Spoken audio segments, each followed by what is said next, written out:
PDP for APC. 4 House of Reps members done PDP for APC. Eastern Palm University, Uzodinma Okorocha renew fight over Eastern Palm University. Imo government orders resumption of school. I'm still in charge as governor. Okorocha says, I'm still in charge in Imo State as governor speaks. Buhari hails invasion of IGBOHO's house, arrest of KANU. This is our main headline on the platform this morning. Buhari hails invasion of IGBOHO's house, arrest of KANU. Buhari has lost grip on security. That is from Christian Association of Nigeria. Buhari has lost grip on security from KAN, advises him to seek aid of international community. Anambra 2021, why I really want to be governor. That is from Okonkwo. Why I really want to be governor from Okonkwo. 900 million naira fraud. Court remands ex-JAMB registrar in prison custody. 900 million naira fraud. Court remands ex-JAMB registrar in prison custody. Let's move over to the Nigerian Tribune, our frequent paper. Aftermath of viral video, Edo governor stakes over Akoko Edo Road. Aftermath of viral video, Edo government takes over Akoko Edo Road. Video shot to embarrass me at Patterson. Video shot to embarrass me, that's from Patterson. My life in danger. The video recorder is saying that his life is in danger. Prosecute Magu, PDP tells Buhari. Prosecute former EFC boss, PDP tells Buhari. Bill for establishment of state police scales second reading at House of Reps. Bill for establishment of state police scales second reading at House of Reps. PIB, National Assembly unveils harmonization committee on the petroleum industrial bill. National Assembly unveils harmonization committee. Main headline on the Nigerian Tribune this morning: Constitution review. Southwest governors meet senators, reps. Southwest governors meet senators and the House of Reps. Fiscal decentralization. State police top agenda. Autumn. Southern reps back governor on South for 2023 presidency. Northern elders say no. Presidency backs security agencies on arrest of KANU. Raid on IGBOHO's home. Presidency backs security agencies on arrest of KANU and a raid on IGBOHO's home. Gunmen kidnap 4 farmers in Ekiti. Demand 50 million naira ransom. Gunmen kidnap 4 farmers in Ekiti State. Demand 50 million naira ransom. Traditional rulers, chiefs escape death in Plateau State. Traditional rulers, chiefs escape death in Plateau State. Oyetola unveils Osun Sports Festival. Hunter shot dead, security operative injured as kidnapped passengers are rescued in Osun. Hunter shot dead, security operative injured as kidnapped passengers are rescued in Osun. Let's move over to our reviewers this morning. Have with me Mr. Sunday. Mr. David, good morning. Good morning to you. Miscalculation, misfire. Good morning to you and happy Wednesday to you. Okay. Let's look at our main headline. Buhari hails security agencies on the invasion of the ghost residents and also the arrest of KANU. How do you look at what's your take on that? Good morning to our esteemed viewers. I believe on this note that the president that does not obey rule of law, what do we expect? Now you can see the way the security apparatus invaded Sunday's IGBOHO's house, and the president is still giving them kudos, thumbs to them. Now there was no warrant there was no search warrant. There was no Sunday IGBOHO was not notified. Now even in that, now where did they get such injunction for them to even invade out? To me, I think that is the fundamental human rights of Sunday IGBOHO has been breached. And the president, who is the commander of the armed force that knows this, is even saying kudos to them. Some persons are just circumvent the law. Some people did not go through the normal process to do the needful. You can see now in this part of the world to come out openly and support that. It shows Nigeria is gone. Nigeria is gone. These are what our fundamental human rights that need to be what respected. But now the president can no longer respect our fundamental human rights, and these are people who are fighting a just cause, should not be treated this way. Now imagine now, I overheard that the Kaduna students that were kidnapped yesterday, most parents contacted Gumi, and Gumi have told them on Friday there will be a meeting. And now, come Friday now, government will send DSS, police, army as what escorts, that will what accompany Gumi to the venue of the meeting, so as to facilitate the release of these peoples. Now, my take is, now Gumi has now become an intermediary between bandits, the people, and the government. Why must it be like that? And Gumi be working with what ego in the of Nigeria? Why must it be like that? And these are people fighting just cause. You decide just to shut them off.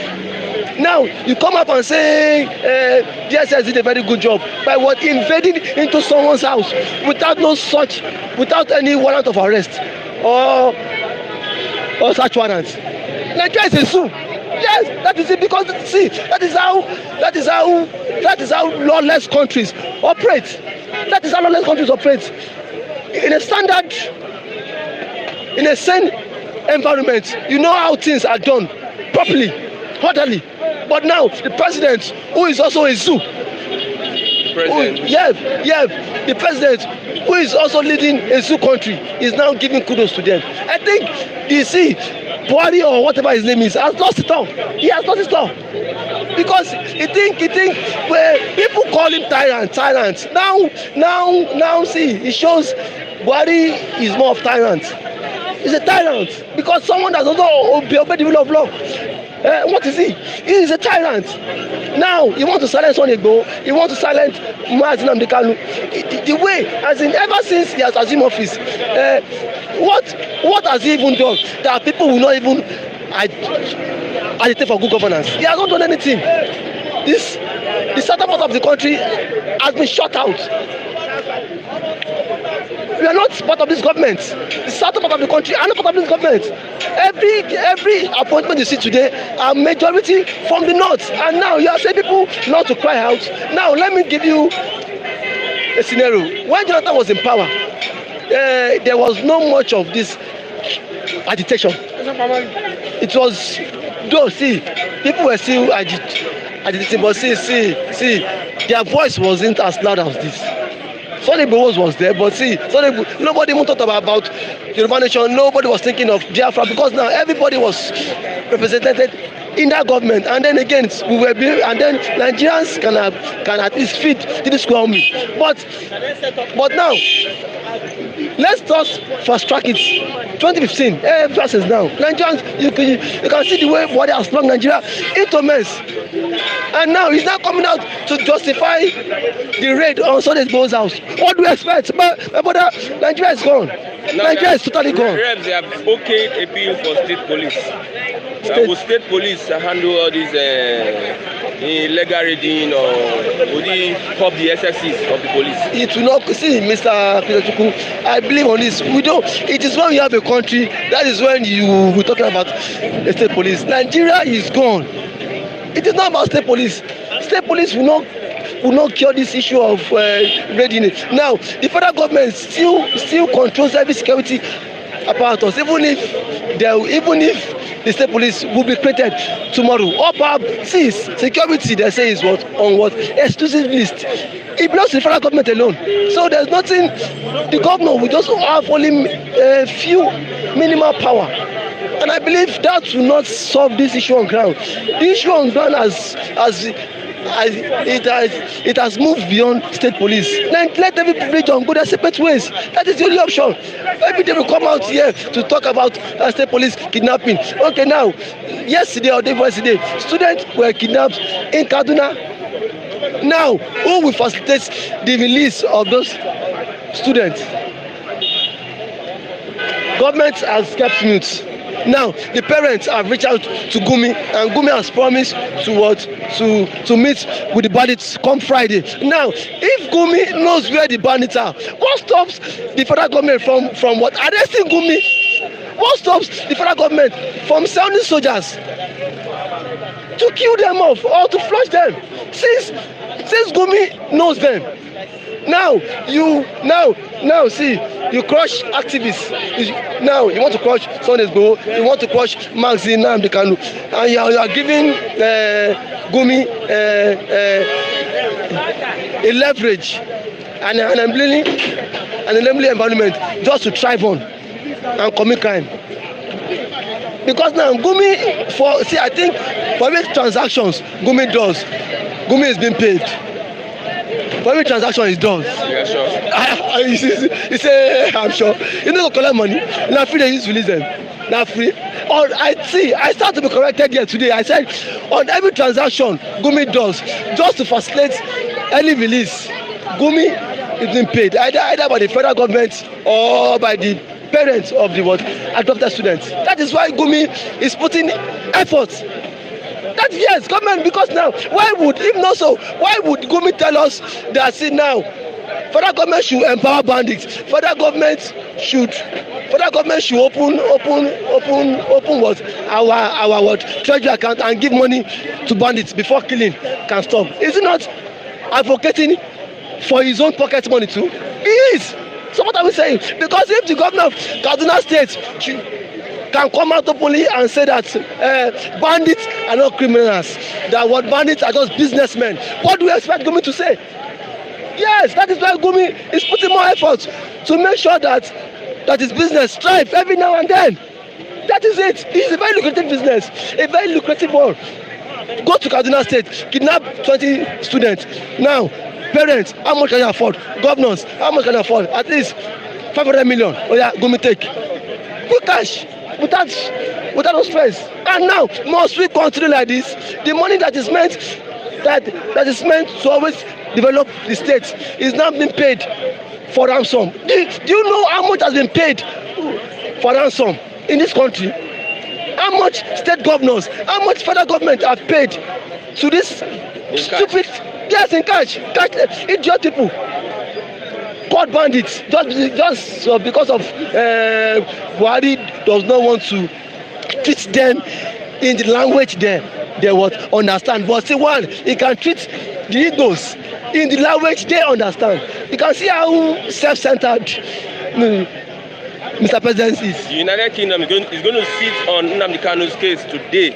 There will be a parliamentary section. So how do you look at the UK in this picture? Will their sanctions, if on Nigerians, will be weighty? It will be, I know it will definitely be a sanction, and then it's ready. So you cannot overrule UK's decision because these are world powers.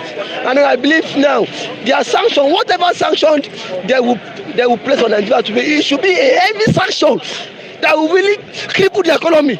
That is that is what I want.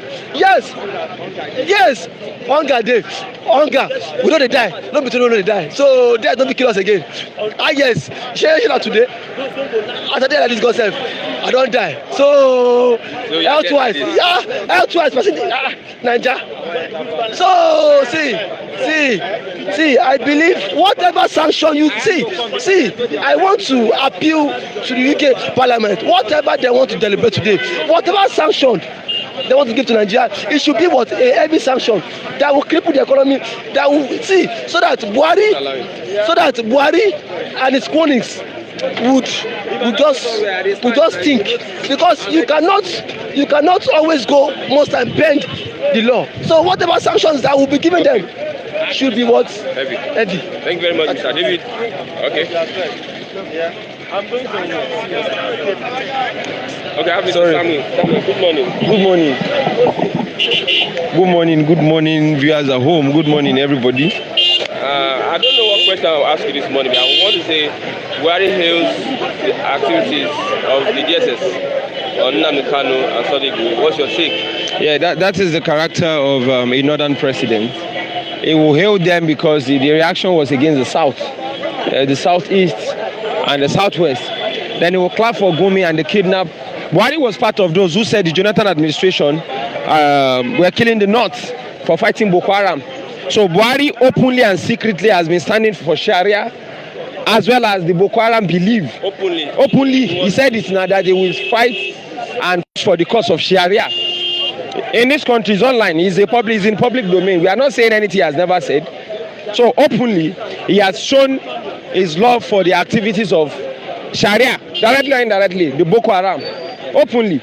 So because Boko Haram is a division from the Muslim principle based on their belief. So directly or indirectly, Buhari has been soliciting with them, and that was why they can give them amnesty and pursue NNAMDI KANU that has not held gun, or Sunday IGBOHO that is defending his people with the DSS. So we applaud them. It's a common knowledge. It's not something that is secret. What does that say for Nigeria? It says that the country should be divided along religious line and ethnic beliefs. It's simple. Muammar Gaddafi said so. When you are not in tandem, you are not together with the people based on your religious belief. You believe in the Sharia, I believe in the Christianity. It shows we are different. So we should divide. We can only stay together when there's a common ground in our belief system. That is the only time we stay together.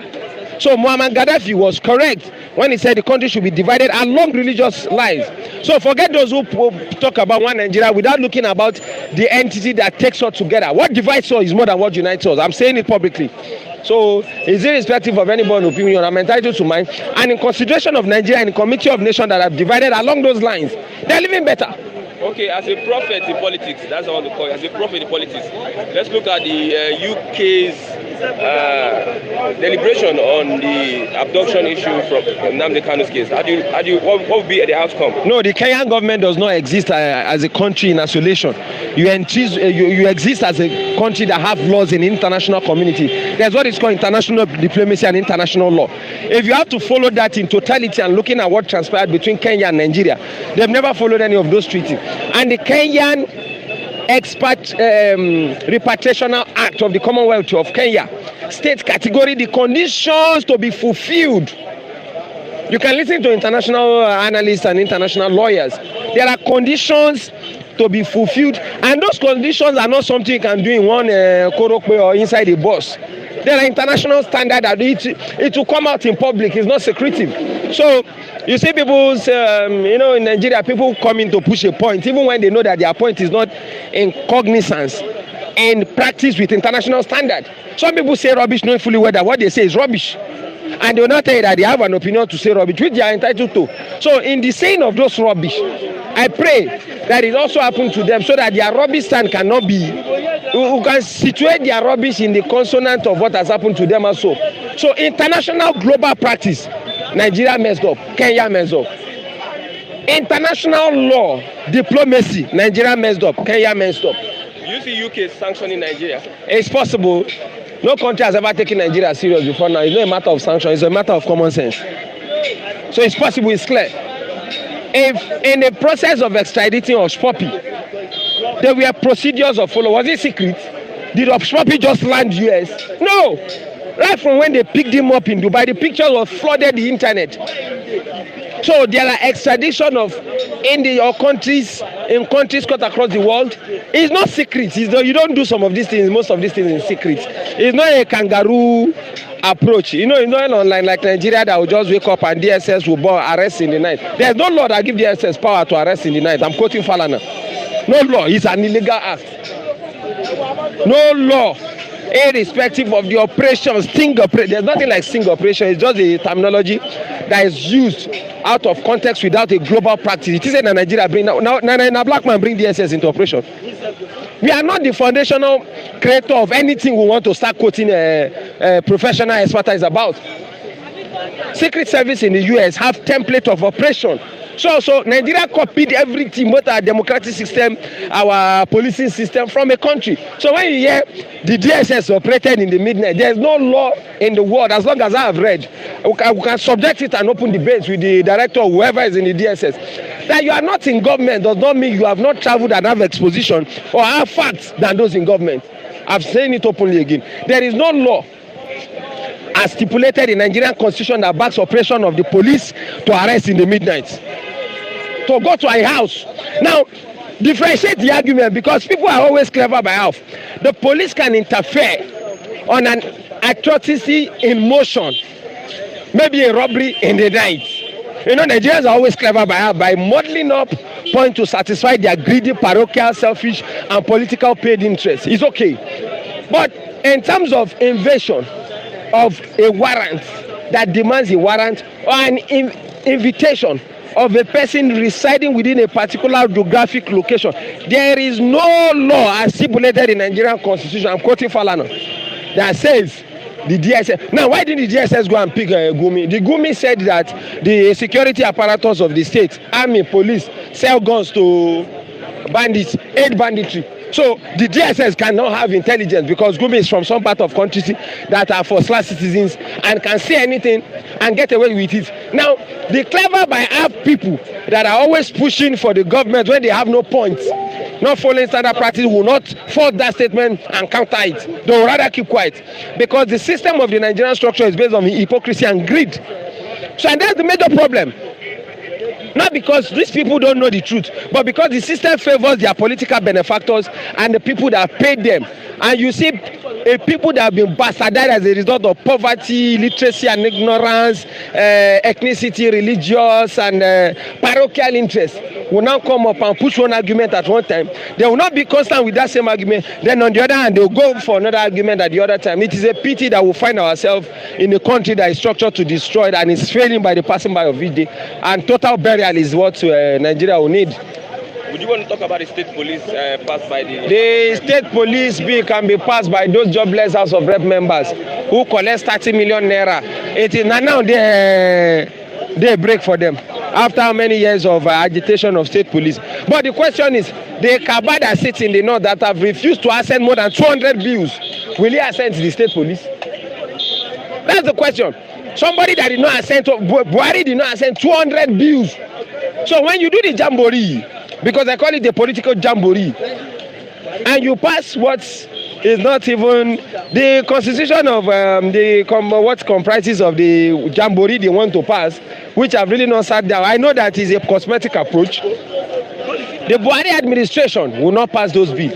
But I'm always happy that this Buhari is a president, because our Ojota activists, our men of God who saw vision, how Nigeria $1 will turn 1 naira refinery, we work about the same Buhari. So they've been put to shame. It was only a jamboree, just like the way they've started another jamboree move for some certain individuals who probably will be worse than Buhari from all indication. So I'm happy that he's the president, and I'm happy that we are all here to enjoy the dividends that the presidency are brought onto Nigeria. The country is going to be destroyed, either we consciously like it or not. You see, you can deceive yourself, it's okay. But when the truth will catch up with the deceptors, as it's catching up with some part of the country, both to the north and south, by ourselves, we will know that we've been deceiving ourselves. And we'll be forced to start saying the truth when it matters most. According to Sanusi Lamido Sanusi, the former emir of KANU, and I quote, he said that the north will destroy itself. And the north, consciously or unconsciously, is destroying itself. And that's why you have the capital headquarters of Nigeria, the most poverty-ridden part of the country is in the north. The highest number of child mortality is in the north. Highest number of out-of-school children is in the north. Highest number of illiteracy is in the north.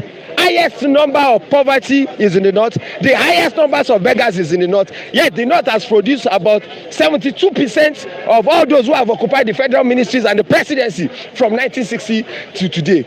Consciously or unconsciously, the act of God must come into exercise in Nigeria, and the leadership structure will consciously aid the division of Nigeria, either they like it or not.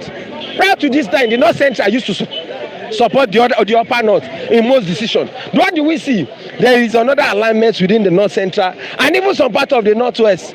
Kaduna State is a divided state where some parts in the Kaduna South will move for another thing from the upper part of the north. So what has that shown us? That the act of God must surely work, either you like it or not. The country is moving towards one end. What divides a nation is more than what is uniting the country. Okay, any final thoughts? No, there's no final thought. The point is, for those who have said one Nigeria, we are existing as one Nigeria because we want to stay together, or because those who don't have anything want us to stay together.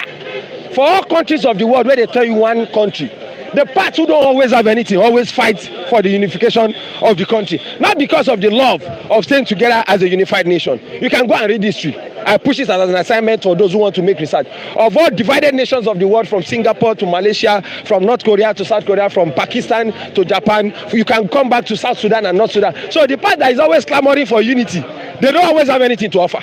They don't always have resources. In most analytical trend, in most time it is the part that is always dominating as a result of either population or the minority. So that's why you hear the oneness of a nation. Now, the Biafran leaving the country is not because of the love for other parts, or for an Igbo man to be in an entity. It's as a result of the aftermath effect that the Biafra leaves with the other part of Nigeria want to stay with the entity of the kind of north we have. That's the question. Not because of the love for an Igbo man. But here is the paradox. I'm not an Igbo man. I'm neither am I an announcer man.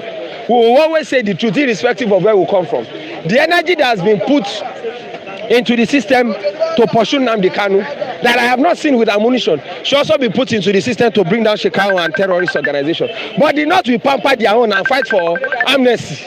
It is a common knowledge. The GSS won't have intelligence on the whole kidnapping in Kaduna. They can't. But they will have intelligence. They will come out and tell you that they have intelligence on Sunday Igboho, because the Southwest, consciously and subconsciously, a part of the South has always been aligning with the North. You see, the governors in their last kangaroo meeting, I give it to them on some issues, said they want the presidency to be zoned to the South.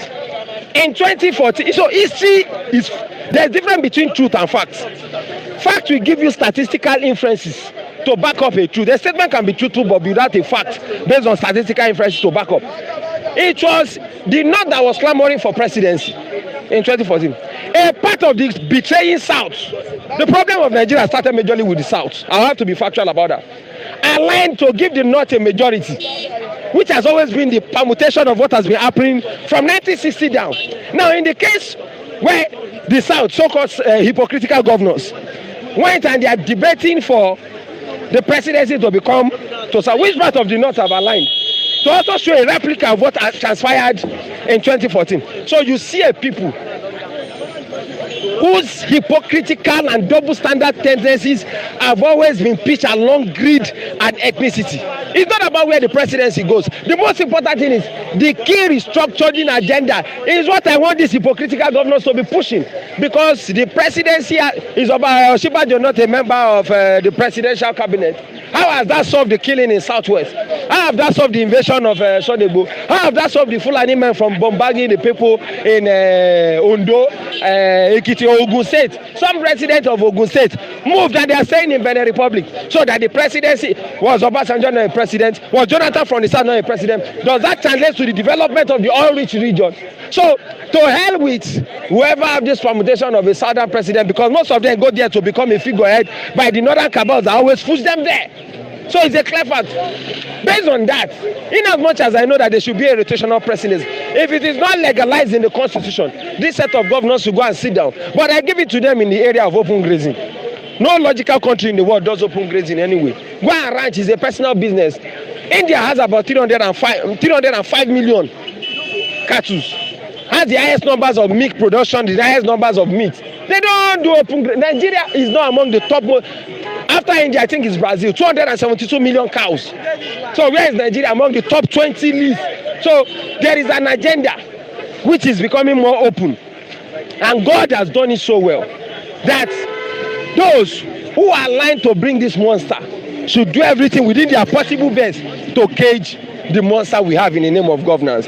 But glory to God that all our Ojota crusaders in 2012, 2013, 2014, they are dead and they are not talking. And I wish them perfect burial.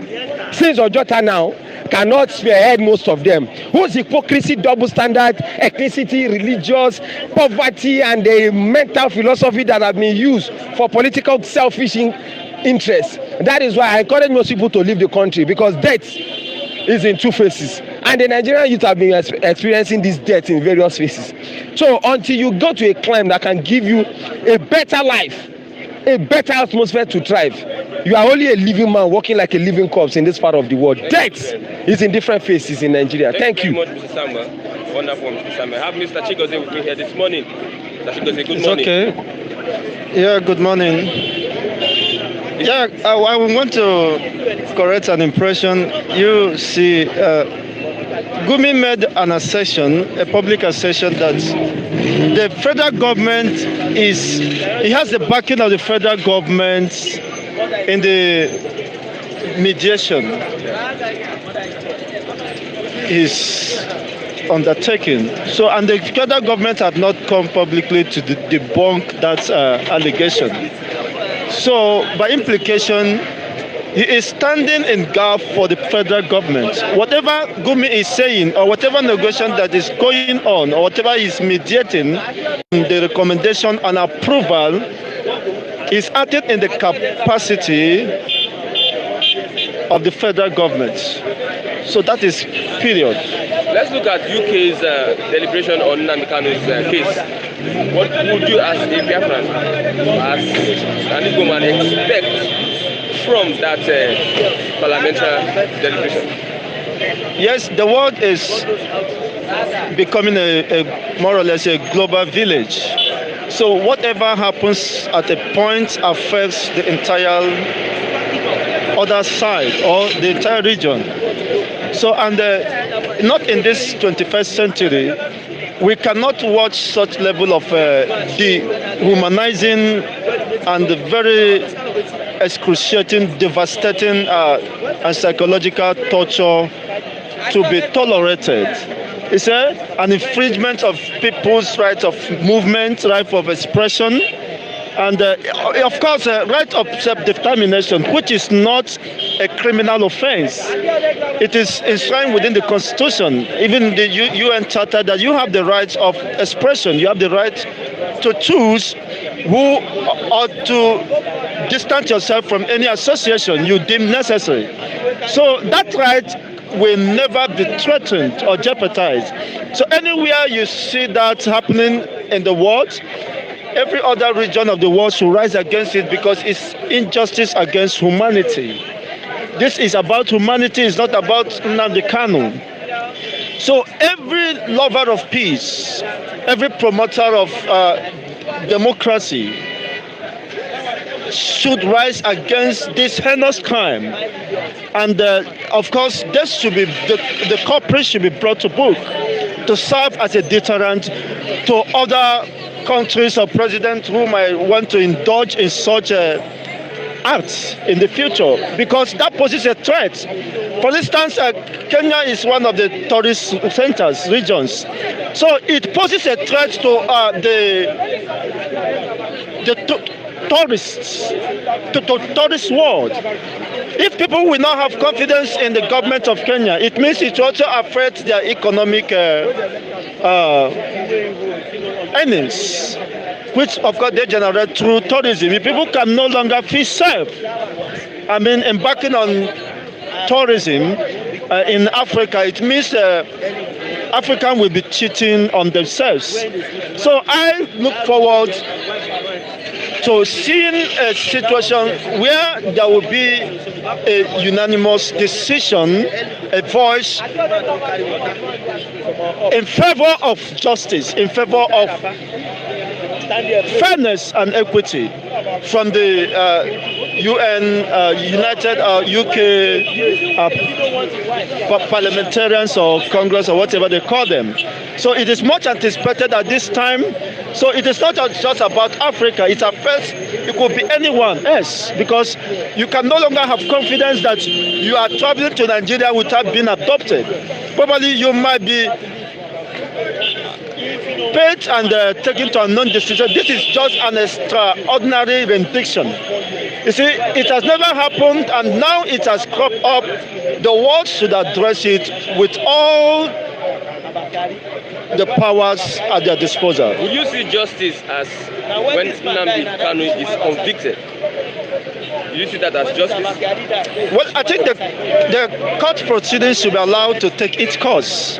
So as it stands now, NNAMDI KANU is presumed innocent of whatever allegation that may have been levied against him, until the contrary is determined within the courtroom.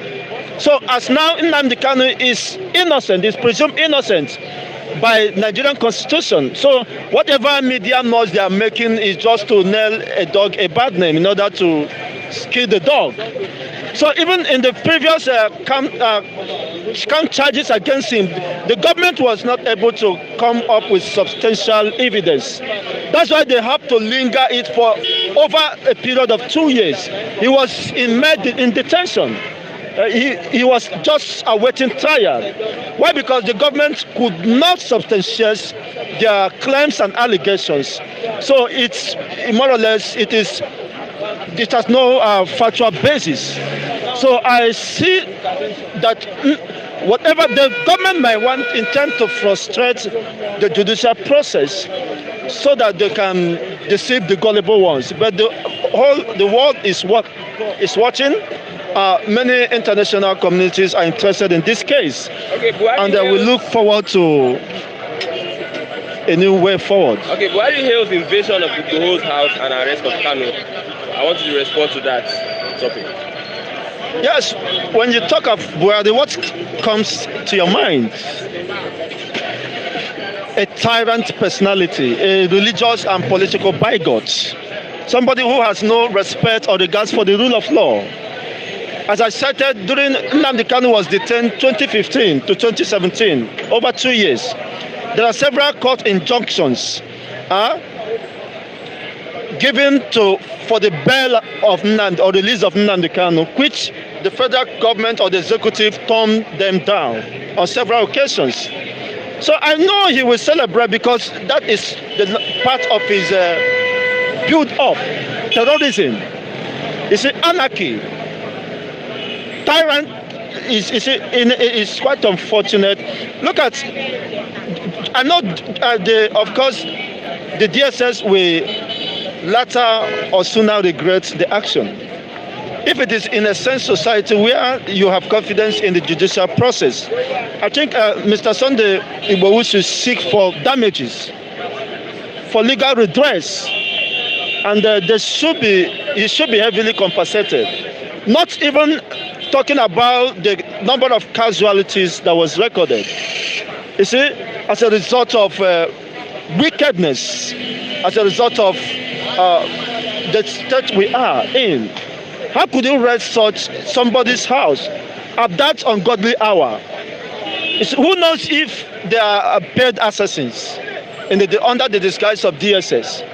So if Sunday Igboho and his men had resisted it, it is normal. You see, at such time, you have right to self-defense because they don't know, they have not been given any pre-information that they are coming for any warrant search or what. So I think whatever, in any way you consider this position, the government should be blamed. And it's unfortunate that they keep on making silly mistakes that is already destroying the remaining fabrics of our unity and existence. I listened to one of the northern political elites, you see, on his position concerning with regards to the position, the manifesto of the aftermath of the Southern Governors meeting. He condemned it in all totality. In its totality. Why? Because from his premise position, he said that the North seems to have been threatened by that unism. You see, they have been taking out due advantage of the southern region by the means of divide and rule system. Now that the southern people are coming together in unison, they consider it as a monumental threat to their continual holding to power. You see, they were planning to replace another northerner come 2023, but they felt threatened by this position of the southern governors, which I employed that the southern governors to maintain that position. Otherwise, of course, he said that he was so disappointed. When you listen to him, you can see the level of bitterness, the level of anger he was expressing. Is it a crime for the southern region to have a meeting and to have a common front and project their common interests? Is it a crime? He has not condemned. He even likened them to the lives of Sunday Igboho and NNAMDI KANU, that they are more or less terrorists. or agitators. So it's clearly spelled out that we are no longer one. We have never been one, for crying loud. And we can never be one. So whoever is calling for one Nigeria or amendment or whatever is doing that at his peril, at his own destruction. And discretion, it does not represent the people's will and position as it stands now. So let them have their own presidency that will take over the North. So the South have decided to move forward, which is their fundamental and legitimate right to choose to move forward. So he made mention that the North are the more impoverished, more neglected, more this. I'm very ashamed that he's not even watching his ways. The North have perpetuated themselves within the corridor of power. With the enormous resources they have looted, embezzled within the Nigerian coffers. Yet, they have nothing to offer their own people. It's quite unfortunate. And the modern schools that were built by, of course, Jonathan, they have destroyed it and turned it to Boko Haram and bandit camps. You see, they will never value anything coming from the South. So it's high time now, and he claimed that they are the majority that decides the fate of any electioneering process. Let them use that majority and decide their own fate. They should cover their face in shame. Their faces in shame. They have been within the corridor of power over 47 years or thereabout, and they have nothing to show for it. They're still claiming they are the most backward, educationally backward, most corrupt, most whatever. It's a shame on a person of his kind. With the level of resources they have amassed for themselves, they are still the most, relegated, the most backward people as far as the world is concerned. Okay, so they should look forward and see how they can redeem their own shame. NNAMDI KANU is arrested, then Sunday Igboho is on the run or in hiding because he has been invited by DSS. Now we have the bandits and we have the supposed killer headsmen having their free day in the North. How would the federal government handle the situation so as not allow Nigeria get into a very, very serious situation? Yes, let me bring your attention to this. The northern political elites are schemers, perfect schemers. They are paving way for the northern presidency to emerge.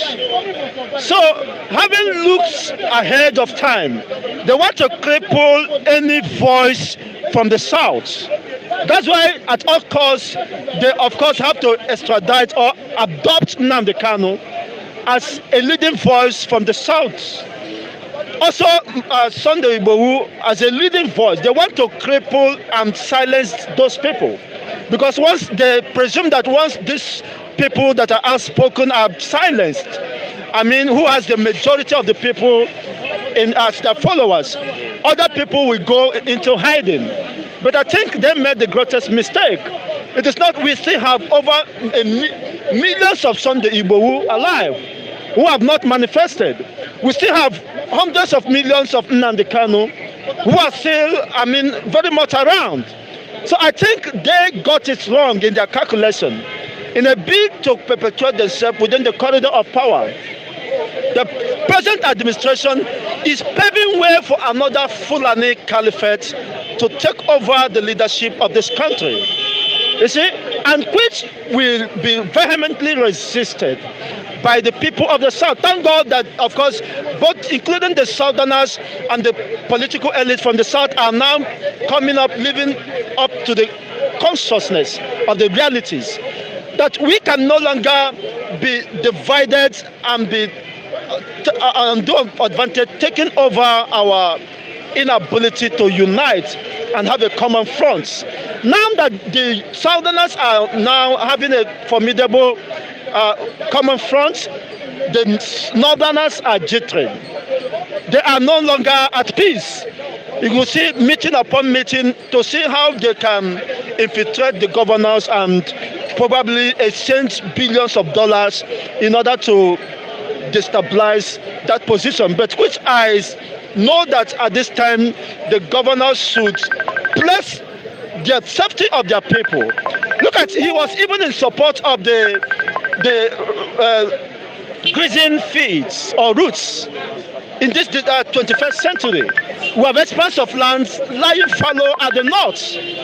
They're not using it for anything, only banditry and Boko Haram recruiting grounds.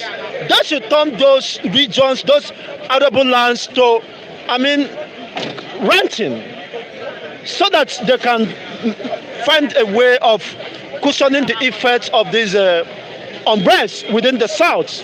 They have succeeded in destroying the north, and they are now coming over to the south to have a repeat of what they have done in the north, which of course every average Southerner is now aware of that position. Okay. And of course we will resist it with every human or inhuman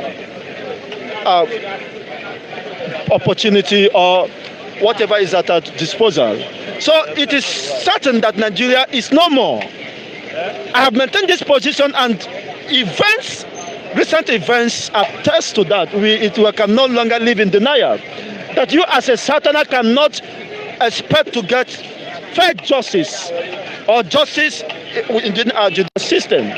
Well, whatever the wishes of an average Fulani man becomes a law, which can no longer be tolerated. So it's high time the northern stay on their own and decide their own fates. Since they have the majority, let it become a majority in emptiness. Okay. That becomes their portion. But we for the South, we have learned the lesson. The past is our history. The present is our interest. Okay. And in the future lies our concern.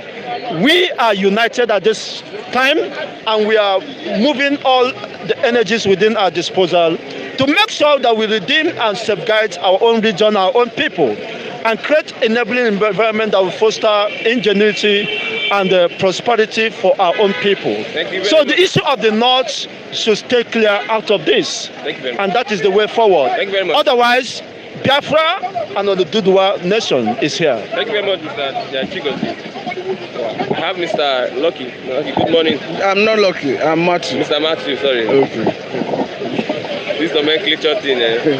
No, that is good. I correct the impression. Okay. Let's look at Buhari hails the activities of DSS in arresting NNAMDI KANU and also invasion of Sunday Igboho's house. What's your take on that action by the president? Thank you for having me.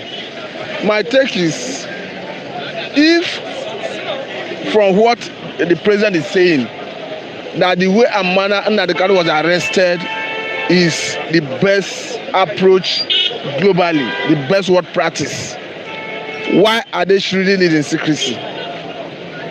Why are they not coming out plain to tell Nigerians, the world, the circumstances surrounding the arrest and, if possible, extradition of NNAMDI KANU to Nigeria?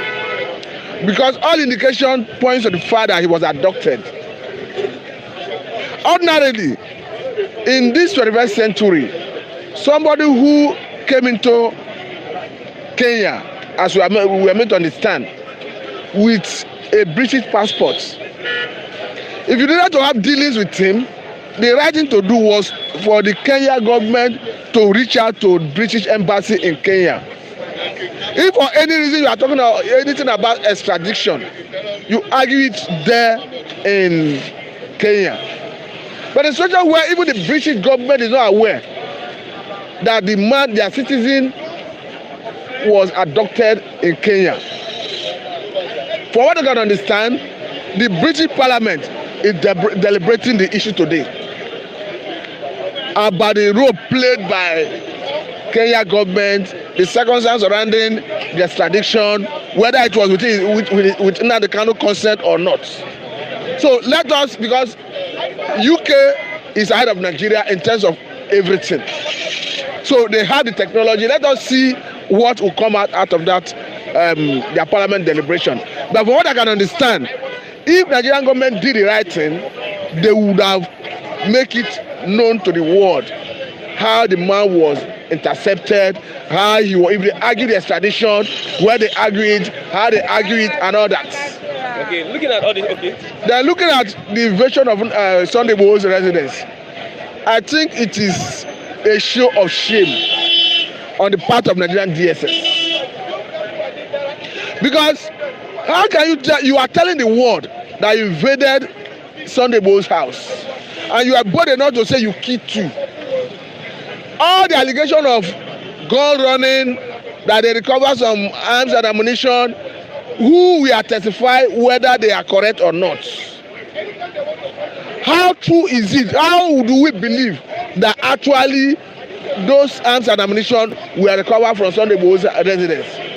Considering the stand of federal government against Sunday Igboho and other people who are talking about self-determination. And what is wrong about self-determination? There is nothing wrong about self-determination. Why can you tell me that you have herders who move freely across board in this country with AK-47, maiming, killing, kidnapping, raping, kidnapping for ransom, and all that? Particularly in the southwest here, it is the activity of Sunday Igboho that is checkmating the excesses of the herders. We are seeing how Sunday Igboho went to Iganga to evict the Sadiq of Iganga, who have been holding sway in that environment against all odds, against all allegation of kidnapping, against all allegation of so many crimes. And the government have been standing aloof. The DSS have been standing aloof. The police have been standing aloof, not doing any investigation, not arresting, not prosecuting. Only for Sunday Igboho to rise to the occasion to defend the people. Look at Wakili, who was accused of kidnapping, of killing, of land grabbing, and all that. The police, the DSS, all the security agencies stood aloof while this man operated freely. If not for the effort of Sunday Igboho, who went there to challenge and evict him, only God knows how many lives would have been lost in that vicinity. So for me, what the DSS did in Sunday Igboho's house, it was a show of shame. And they have to come clean because they cannot be judged in their own case. They have alleged that those guns were. And let me tell you another thing. Under the current circumstances that we find ourselves, is it even justified to say somebody should not own gun? Especially where government has refused to protect the people. That is why I heard the comment accredited to the Taraba State Governor, the President of Ishako, who was quoted to have said that if you cannot police the people, if you cannot disarm the bandits, the criminals, why not legalize and let people have the same arm for purpose of protection? Because it is evident that the government has grossly failed in this cardinal area of the governance. Protection of life and property, welfare of the people, as captured in the constitution. The government has grossly failed. Okay, what do you expect from the deliberation, the UK parliamentary deliberation on NNAMDI KANU case? 2 things are expected. One, like we have read, that they want to look at the circumstances surrounding the arrest, interception, or abduction, as the case may be, and subsequently bring him to Nigeria. And secondly, they want to look at whether they sought his consent. Because you see that UK is a civilized country. I think that best explains the reason Nigerian government could not even approach British government for purpose of extraditing NNAMDI KANU from Britain to Nigeria. Because perhaps they know that they don't have a potent argument, they can't argue it and win the case in Britain. Maybe that's why they look for this avenue to abduct him and bring him to Nigeria. Then again, I expect 2 things to happen. One, there is possibility of UK Parliament condemning the role played by Kenya government and Nigerian governments. There's possibility of UK Parliament condemning the inhuman treatment meted out to NNAMDI KANU. There's possibility of UK condemning the torture if it has been established that Nnamdi Kanu was tortured while he was detained for that 8 days. There's a position of UK condemning the illegal detention of Nnamdi Kanu. Then again, there's another possibility of sanction against Nigerian government and Kenyan government, and that will come in form of advice from the parliament to the government of UK to effect sanction against Nigerian government and Kenyan government. All these are possibilities. But if the UK government want to address it in a way that Nigerian government will feel it, it should come in form of sanction. That means the Nigerian government will feel it so much when they Yes, there are areas the UK can sanction Nigerian government. Nigerian government will be forced to do the needful. They'll be whipped into line to go by rule of law. Don't forget that even the Attorney General of Canadian governments have condemned even Nigerian Attorney General. I think he's saying that an Igbo man. It doesn't matter whether he's an Igbo man. What I'm saying, I'm talking about in his capacity, he spoke in his capacity as the Attorney General of Canada, not in his capacity as Igbo man or Ijaw man or whoever. I'm not interested in where he hails from. What I'm interested in is that he spoke as the Attorney General of Canada, Canadian government. So he has said that even the Attorney General of Nigeria is a disgrace to democracy. Okay. So by our standard, let us wait. If you read what the statement accredited to even Woloshenka, that if the secret of how Nnamdi Kanu was apprehended and subsequently taken to Nigeria comes to the public, that it will cause crisis. Okay, the resolution of the governors, 17 governors, saying that they want the president to come to the south. They want the presidency to come to the south. Now, Diddy is saying that this 2023 presidency, that the south will have to lobby the north. Now, the north are saying that they are not in support of that. Is there can the south really have presidency? Look at it, depends on the perspective you are looking at it. Going by the nature of Nigerian politics, the south is justified to have the president come 2023. But I think the governors were merely playing to the gallery because they know that the average southerner is already being pained by the nature and manner this government is running the affairs of governance. And anything that is talking about bringing the presidency to the south will assuage the mind of the average southerner. So I think the governors wanted to be in the good book of the public in the south. Because however we look at it, all the political class, whether in the north, in the south, or generally speaking, they are all there just because of their pecuniary interests.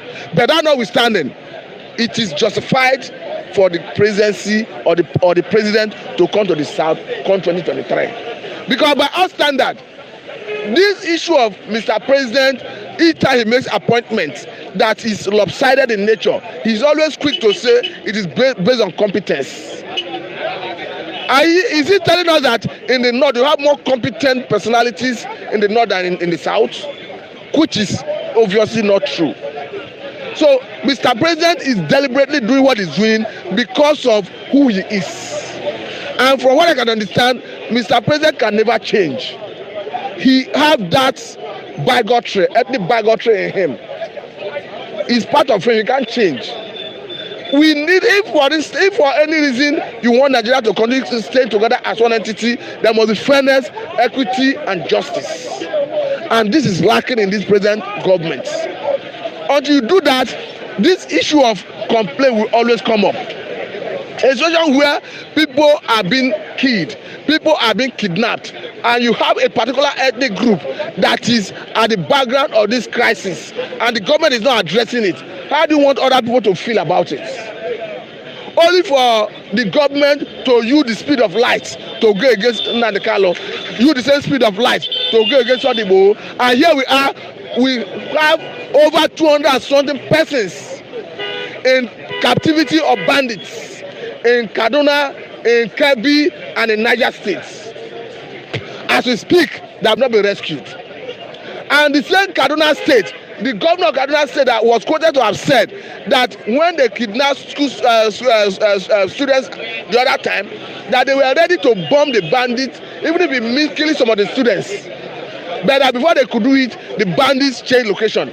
But the question I'm asking is, after the release of those students, before the recent kidnap, what was deterring federal government from bombing the bandits to decimate them to the point where they don't have that capacity to come and do kidnapping? As we speak, we have a government in Kaduna State that say he's not paying ransom. That if you pay ransom, it's encouraging kidnapping. Logically speaking, it's correct. But do you not sacrifice the lives of over 200 students, innocent students for that matter, on the altar of you are not paying ransom? I don't think it's the way to go.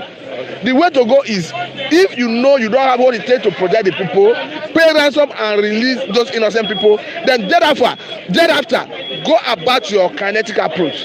Thank you very much. My final thought is that the federal government should be fair. There should be fairness, equity, and justice in Nigeria, so that people will have interest in this entity called Nigeria. If we continue seeing this injustice, this imbalance, we will continue to call for volcanization of Nigeria, because nobody is a superior Nigerian. The Fulani man is not a superior Nigerian to me. So on the basis of fairness, equity, and justice, that is the only basis for which we can be together. Otherwise, divide the country and let everybody go his separate ways. Thank you very much, Mr. Matthew. I have Mr. Kunle here with me. Yeah, good morning. How are you doing? How are you doing today? Fine, sir. Yeah, thank God for the live, you know. Thank God for the live. Buhari hails invasion of Sunday Igboho's home and also the arrest of KANU. He congratulates the agencies for a good work done. How do you look at it? The way I look at it, it's like he's still behaving in his old way. The president shouldn't be coming out to be hailing the illegal invasion of an activist, a citizen that is doing his work for him, right? This problem started from him, because where was he when the Fulani herdsmen were killing? What brought in IGBOHO, what brought in Sunday Igboho and KANU, NNAMDI KANU, is because of the laxity, is because of the nonchalant attitudes of the government in power, that they're supposed to tame these herdsmen before they grew wider to monsters they became. Now you start down there, you could not do the needful to arrest these bandits, to arrest these Fulani herdsmen. You are treating them with kid gloves. And somebody that just wake up one day and see that enough must be enough for the oppression of his citizenry, for the oppression of his kinmen, for the killing of his kinmen, and you now send some gangsters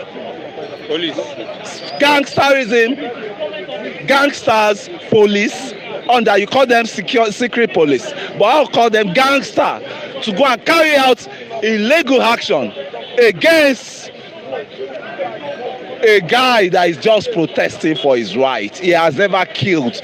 Igboho has never shed blood. Igboho has never shot at anybody, and he has no blood stain on him. And you invaded his house like a day-night robber. And now, I don't think they know the consequence. And I'm so shocked. I've never seen that report that the president is congratulating the Wow. That has gone to the extent of me knowing that this man is really mean. He's really mean. The soul of two people they killed in that place, I think they will pay dear for it. By the time the court issues started, because they are assembling lawyers for them to defend those people they caught.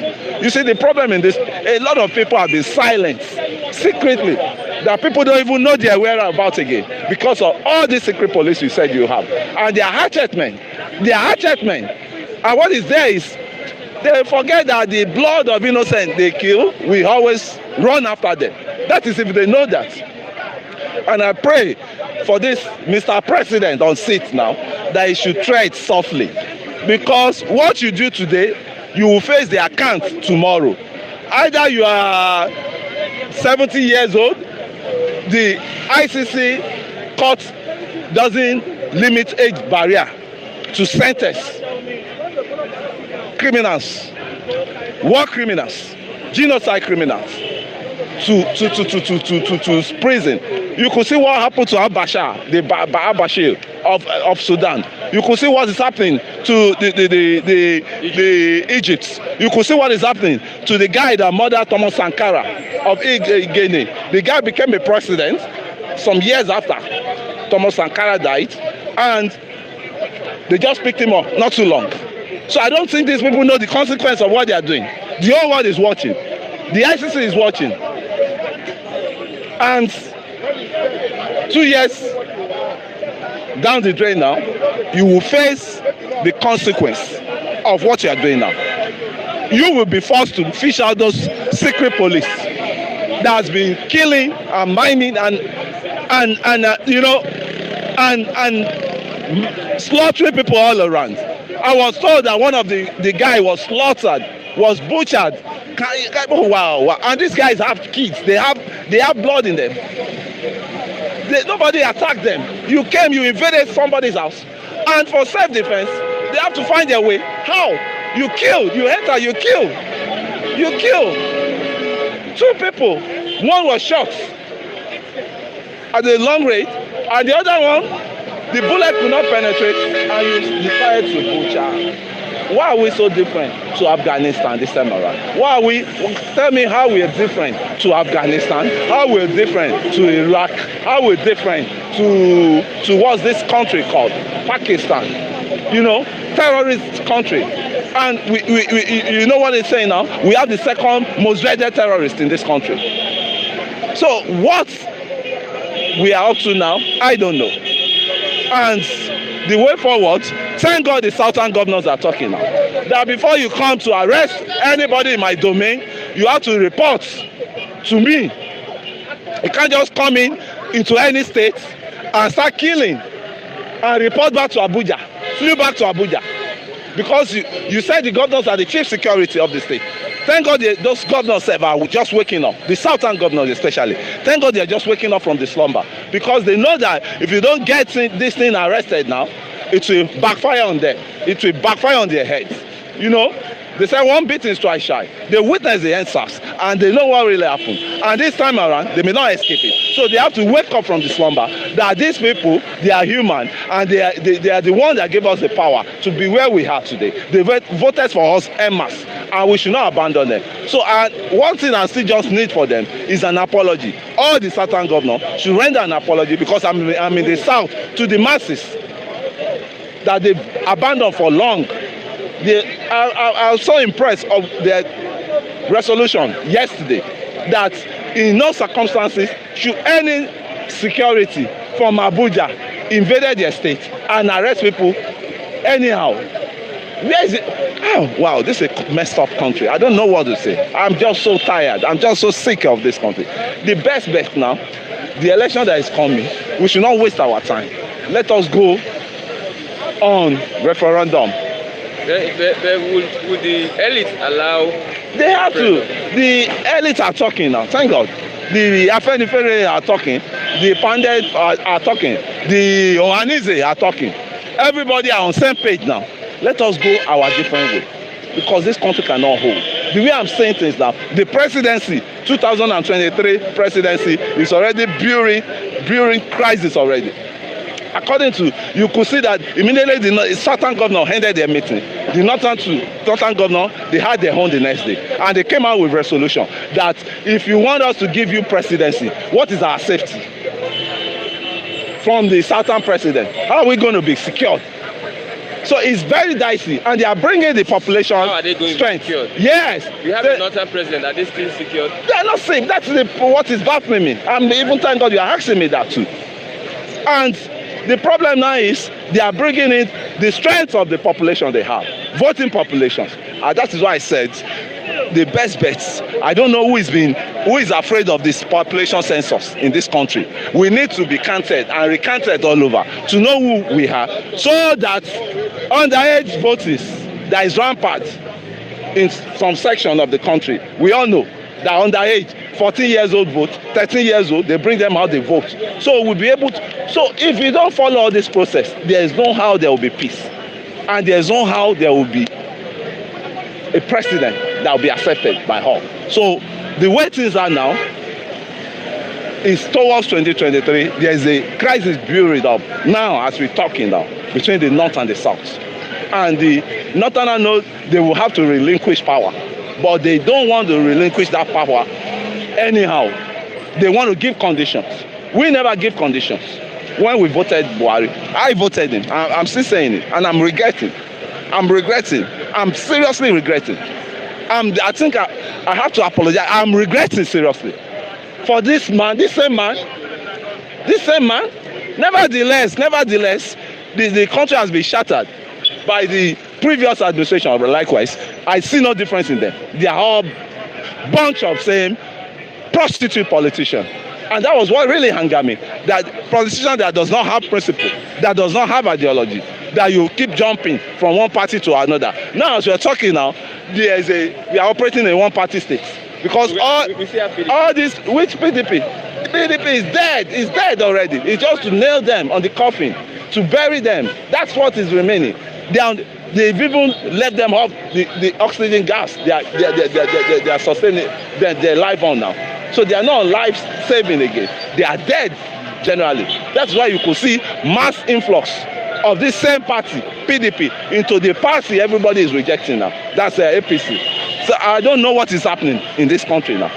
We are going to they want to turn this country into one party tyrant government. One party tyrant government. That once you come out to oppose the party, you are in for it. This one we are doing now, sir. We have to just do it because we love our country and we have to take any risk to right the wrong. Because this is a country that's supposed to belong. We are living like we are in a zoo. We are living like we are in a banana republic. The country that you don't even know the next agenda, they will slam on you. You wake up every day, they will come up with hard policy, and you have to abide by the policy. Petrol, as I'm still going back to the petrol issue, it's going down to 300 naira per litre now. How would they do it? Can all of them come together? Have you ever seen a situation where all of them come together and say, enough of what we've stolen from these people? Let us check all our bank accounts and release all the funds with jelly back to the government's coffer. You see that as a possibility? It's not possible. That's what I'm saying. Because we are dealing with devils. We are dealing with devils. And the devils have decided that this is the life they want to live. This is the governance they want to give to these people. Whether you like it or not, there can never be peace. Because father that say his children will not have peace. That father said, no go get peace soon. Any final thoughts? And my final thought is what I'm still going to repeat. The final thought is this guy should sit tight because which guy? Your people, they call themselves the leader, your leader in the country now. The Mr. President, all the ministers, all the governors, they should all sit tight. Because if we don't have peace, we people that they brought us to a downgrading level. They brought us to the lowest level of life. We will not give them peace. If they don't sit tight, they will not have rest. Okay. That's just it. Thank you very much. Somebody is saying that Nigeria needs a fresh start. Peter Sanyolu saying that Nigeria needs a fresh start. Fresh start. Good morning. What will you say about that one? Nigeria, even though you start am fresh, the older people go still remain. You get virus wey go dey for phone. If you flash am, if you no take that, the virus go come back. What do we need in Nigeria? Number one, we need revolution. Number two, we need freedom. Either we separate or see, I always tell you that I love, even though they lie, let us separate Nigeria for 30 plates. You know, concern me, or 36 plates. Every state, go your own, go your own, go your own. It will be better.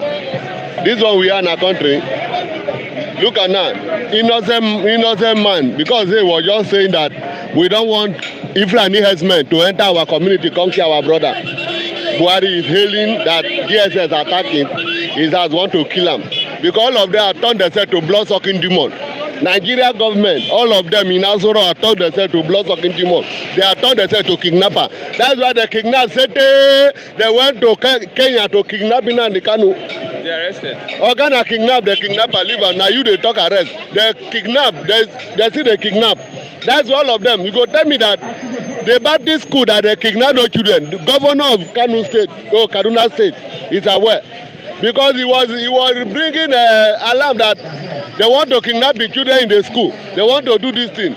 Why we did not put adequate security in order all these schools that remain until it happened? Because the governor said it last week. But now the things later happen. And you tell me that all those people are not aware. The El-Rufai is aware. Because those are the political enemy we get in this country. El-Rufai and Buhari, Malami herself have disgraced in international world, life, everything. They have ridiculed their life, useless. Because none of them have value again for that so long. Like Mohammed, in village said they no one see him. So who wants to see all those people? The wickedness where they bring to this world. See, go to Lala Mohammed village now for Kwara State, they no one see him. The governor said no one see him. Because overnight he turned his head to devil incarnate. You go see if we go call him black. Malami, Wahala, Mama Mongolo, problem.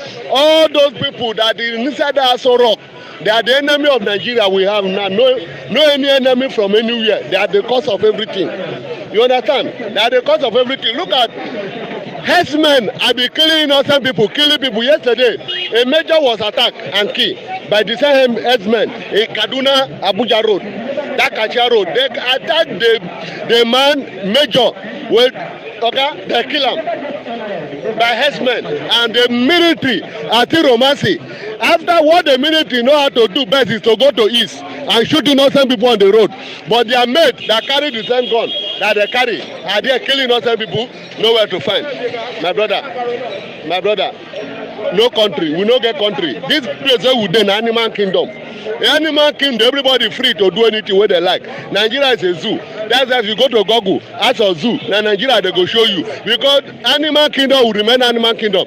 Everybody do what they like. That's why we have everybody in Aso Rock. They are turning themselves to Mumu. How can a senator, or the governor of the East, of the South, tell una what una want? Una dey there, they give condition. When they vote for Buhari, when they vote for Yar'Adua, did we give any condition to Buhari that this is what we want? Even the restructure, when we say we need restructure, is it only Yoruba and Abi East they go restructure? The whole Nigeria. The condition they give, Buhari no meet the condition. And now the northern people are giving condition before they go release president. I don't blame them. I blame our Mumu governor, where we have for South, we don't know their stand. But now, thank God, their brain is coming back. You want to follow mad people? All of them, everybody for northern plane, all of them are madmen. Everybody knows. All of them, they know their motto. They know motto where they carry. If not, they go rise up to say what is happening in the north. If they never follow mad together, they go stand up. When you see all those southern governors, all the eastern governors will jump for another party to APC, they no come. Ayade no come, in representative no come. Omai no come. Because those are the evil planted by Buhari in the east and the south to torment our people. Those people, Buhari are planted there, want to monitor our movement, want to know how the east is going, want to know how the south is going, because I make them a mappies to work for him, and they have turned themselves to goat, to ram. You know they ram anywhere where one don't put head, all of them go follow him. Now so all those eastern governors will declare for another party to another party. Now they don't turn to ram to Buhari. Anywhere where Buhari they go, they follow. They no fit talk. They no fit address their people. They no fit come out for street. They no fit solve the issue happen in their state. And you tell me all those ones get any good plan? No good plan. Only plan where they get. All the governors, they don't turn themselves to blood-sucking demon. They kill people. Okay, the blood where this country don't share. The blood where Buhari and their co don't share for this country. If God no judge Buhari and their co in Aso Rock, God had to apologize to Sodom and Gomorrah, because the evil where those our leaders they call for this country is enough. Sodom and Gomorrah. What did they talk? Those people are very wicked. They don't like you. After that, when election come, they're going to share Jericho of rice. shebi na this month be Lagos State local government election. You go see how they go very soon. How they go dey enter street. They share one jericho of rice, and mumu people go see the run. They follow them. And those people no like you after they win. If the local government chairman went there for here, you don't see him for face before. You know him. This is the one that is closer to you. Even councillor, you know the councillor. The person be a councillor of this place. You know him. No, you can never see them. But when the election come, they go come here, call the shout. But after they win the election, they go begin to live for Lekki Ajapes where they coordinate Ojodo. And you dey tell me say anybody wey dey for politician na human being. Anybody wey dey for politician no be human being again because look at them as enemy, and that's why they dey fear. If they win election, they have turned themselves to our own enemy, and they made themselves enemy to themselves. That's why they dey waka. You go see security because they dey fear. Me and you, which security dey secure us wey we dey waka freely? Place where they dey fear, make dem no kidnap them, make dem no catch them. Me and you no dey waka there. We die, my brother. We no get government. Wetin I want, United Nations, UK, all this one I dey talk. Una go fight it for Nnamdi Kanu, una go do this thing. That one avoids me. Wetin we know, wetin we want, make dem sanction Buhari either to ban him comot for Nigeria, make he go back to him country, Saudi Arabia. Damn, oga, if he had to go back to Saudi Arabia, oga, anywhere wey dem like, make dem go.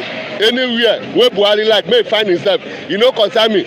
Because this man no come to rule, he come to destroy, he come for revenge. I tell you before, Buhari come for revenge of 1967 war, and he come to intimidate the east, he come to intimidate the south. That is why if something happen there, the one that Buhari focus well, he is confusing people that he don't want this security to be in the south, but where insecurity is most is there in the north, and the herdsmen killing people.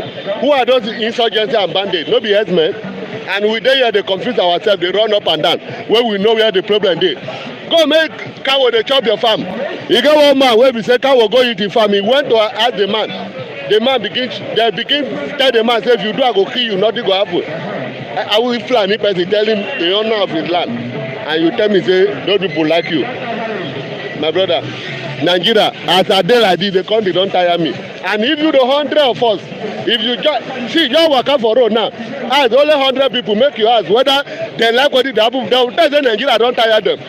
Because everybody for Nigeria, they don hook everybody like this. We don endure government wey we don give since 1960. 1960 they don dey rule this country. Wetin you achieve? Wetin me and you achieve? No road, no water, no road, no water, no light, no food. Hungry everywhere. Go to market and increase of food. Why must it be government again, oga? Make everybody. My problem, before una divide the country, more than share the money, wanna borrow, make everybody collect their own. Yeah, that money wanna keep for them, wanna share them. Share them for everybody. Share me, give me my share. Before everybody go die. Yes, Egbeni, no be my VAT that they take borrow the money, turn I go kill them for them. Mama, good morning. People are very angry with what is happening in this country. People are very angry anyway. They should be angry. Then, you viewers abroad there, good morning everybody. Thank you for viewing us. So, people are angry all over the places. If you want to know the level of anger that Nigerians are going or passing through now, conduct an opinion poll. Mr. Chugu, take a walk from here to Ojodu-Bega. Ask every 10 people you meet on the road, how is Nigeria? Just conduct an opinion poll. All of them will score this country 0.0000. Nobody is happy with the country. From here to Ojodu-Bega, from Ojodu-Bega to Ojota to Lagos Island, Maryland, opinion poll indicated that Nigeria is not good. Nigeria is down economically. Nigeria is down in terms of security. The security apparatus of this country is too porous. The porosity of the security in Nigeria now is too outrageous. It's too overwhelming.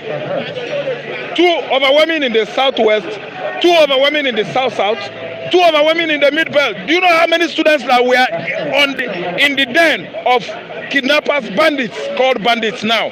400 and something. Students, pupils, I'm telling you. 400 and something. 141. Day before yesterday in Kaduna, we were abducted. The abduction, they conducted it from 12 a.m. early morning to 6 a.m. No police raised to that place. No healers, 10 healers Federal government always sends soldiers, give them hillocks in the southeast to invade Barrister Ejiofor's house, NNAMDI KANU's lawyer. 10 hillocks. They operated there, they killed and maimed, they abducted his PA, set him ablaze on the junction, on the roundabout at Ozobulunewi. Kidnappers, bandits, called bandits, operated from 12 a.m. to 6 a.m., 6 hours in Kaduna State. They successfully abducted those students, 121. No intervention, no hillocks, no police, no soldier. Interrupted them.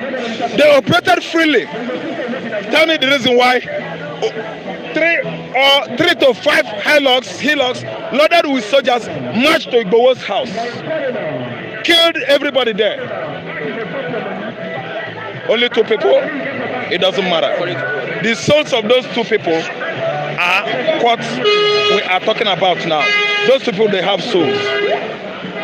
Nobody could intervene for those students in Kaduna State. All over southeast, southwest, south, hillocks, soldiers, Operation Mercia, OP this, OP that, threatening people. While in the north, no police, no soldiers there to tackle the insurgency, to tackle abductors and kidnappers in the north. They operate freely with no security agents to ask them why, how. But if it is in the southern Nigeria here, our local vigilantes, our security outfits that are protecting farmers, Nigerian government will send soldiers to kill those vigilantes. Don't you see that the handwriting is written on the wall for Nigerian elders, for governors, for ministers to tell Buhari, you are a killer. You are the one fueling the fire of insurgency everywhere in Nigeria. You are the one fueling the fire, the spate of herdsmen terrorism across southern Nigeria. It is time for Afenifera and Ohaneze to tell him on his face, you are the one sponsoring herdsmen, Buhari. You are the one sponsoring abductors in the north, Buhari. You are the one protecting herdsmen, protecting Boko Haram and the kidnappers, Buhari. Ohaneze, they are supposed to say these things. Afenifera should have said these things. The governors and ministers, governors in the south, they are now waking up a bit from their slumber. Why are they having meeting? Look, we want presidency to emanate from the south. If that president comes to be, he's gonna, if he appoints everybody from south, let not talk. That's their meeting. If you want to arrest anybody in my state, I'm the chief commander of the armed forces in my state. Look, federal government, if you want to arrest anybody in my state, tell me first. I'm the governor.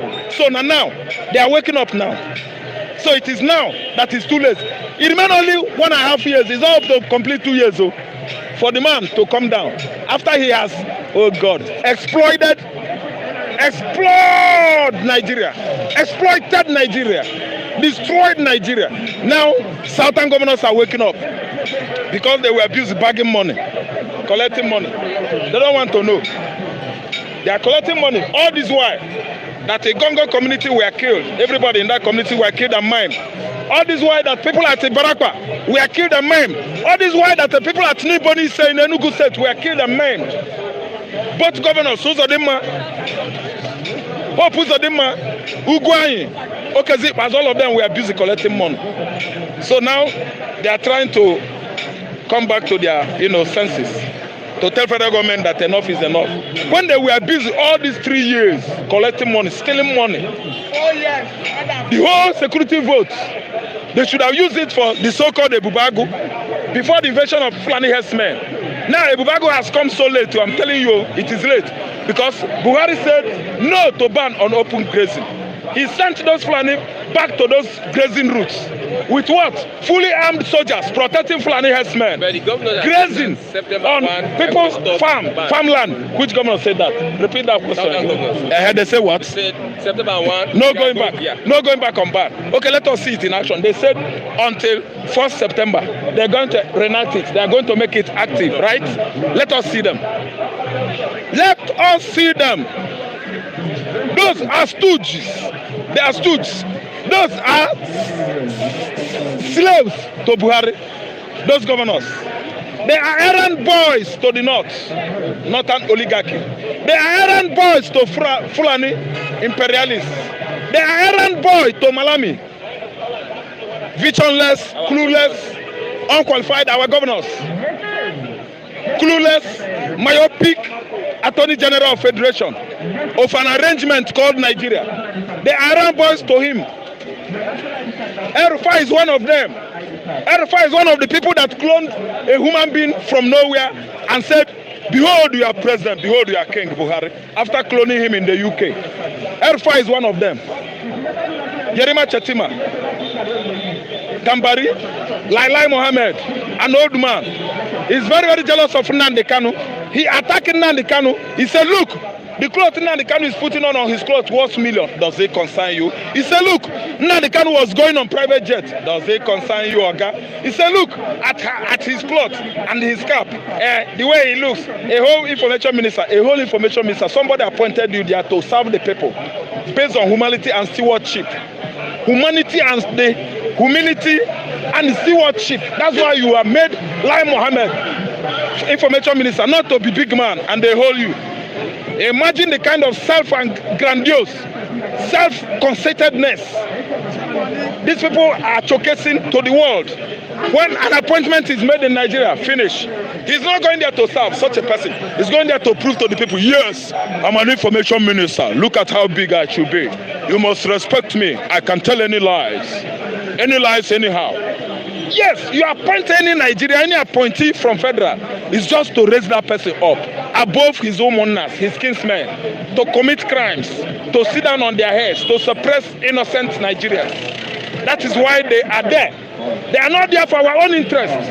Look at Malami. A whole Attorney General of Federation doesn't know the ethics of law. He doesn't know the meaning of rule of law. He doesn't know the oh God, international crimes. This man cannot even line it out. International crimes. He doesn't know that it is illegal to abduct somebody in another person's state. Crime. He doesn't even know the meaning of citizenship. That somebody's citizenship is dualized. Dual citizenship. I'm a Nigerian, I'm a UK, I'm a British, I'm a Nigerian, I'm an Israeli as well. Malami doesn't know it. All he knows is his Fulani ideology. His religion ideology. Nothing again. Nnamdi Kanu should be killed. Yes. Why must he be killing and shooting people? Without telling the world the reason why Nnamdi Kanu was agitating for Biafra. Nnamdi Kanu was agitating for Biafra because of imbalances, political imbalances in Nigeria. Power imbalances. Social oppression, inequality. Suppression of the Igbo man. People from the southeastern Nigeria, how they were being neglected on daily basis. Yes, of course. As a result of that neglect, we are not after politics again. All of us are going our various businesses. Agitation is a business. The gentleman took up the agitation. It's a business all over the world, doing his business. Why are you so much concerned about pulling the Igbo man down? I'm asking federal government of Fulani and the Hausa oligarchy. Are you listening to me? Nnamdi Kanu is a businessman. Agitation is a business. He's doing his business since over 109-something countries of the world to sensitize them about the Jewish state of Biafra. Why are you going after him? With cooperation of inter-agencies and Interpol, they abducted Nnamdi Kanu from Kenya, Nairobi. It is a crime against humanity. It is a crime against that British citizen. It is a crime against Nigerians. See, let me tell you, Buhari is a kidnapper. Erufai is a kidnapper. There are many students in the den of abductors now in Kaduna State. And the Bumi, an alleged delegate of the banditry, Minister of Banditry, is going to negotiate with bandits right away in the forest there after he's going to collect his catch, his commission. Who employed him? Is this government that employed him to do that job? What the hell about Nnamdi Kanu all the time? Much ado about that young man. What is that rubbish? Too much ado, much ado about Nnamdi Kanu. because of the hatred they have on Igbo man, because of the hatred they have on justice. They all have justice. They're talking about peace. Nobody's agitating for justice. What are you talking about? Let me tell you, come 26th, we are coming to Abuja. If you want to come out from the prison to the courtroom, he will not go back. I predict. You motherfuckers, you illegally abducted him from Kenya. You jail him. Get the fuck. Thank you very much. Shit, man. Yeah, I want to say that the opinion of those that are speaking does not represent the opinion of the company. Everyone is entitled to his opinion. That is not our stand, that's their stand. We are moving towards the end of Bystanders at the Instance. I'm Sisi Chuku on this wonderful edition. A big thank you to the man behind the camera and everyone that has been with us that has also commented on the live chat. Thank you for your patience and also your comments, wonderful comments. The live chat was interesting, has been interesting since we started. Thank you everyone for watching Flip TV. We are on Facebook, E247 on Facebook. We are also on Instagram, Flip TV on Instagram. Our sister channel is there, Flip TV Plus. Don't forget, subscribe to Flip TV Plus. Also, we watch out for other programs on Flip TV. Stay tuned till tomorrow as we come back with another wonderful edition of Bystanders and Instance. I'm Christian Chuku on this wonderful edition. Bye for now.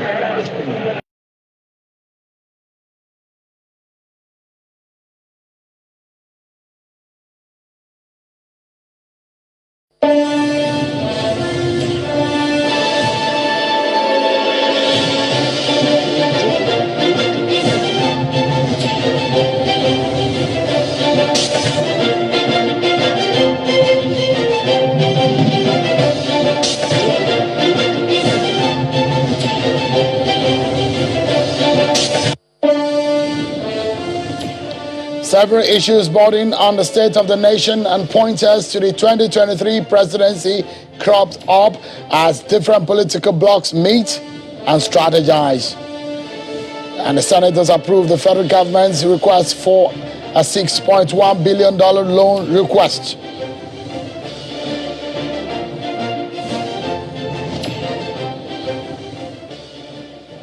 Hello everyone and welcome to Politics Today live on Channels Television.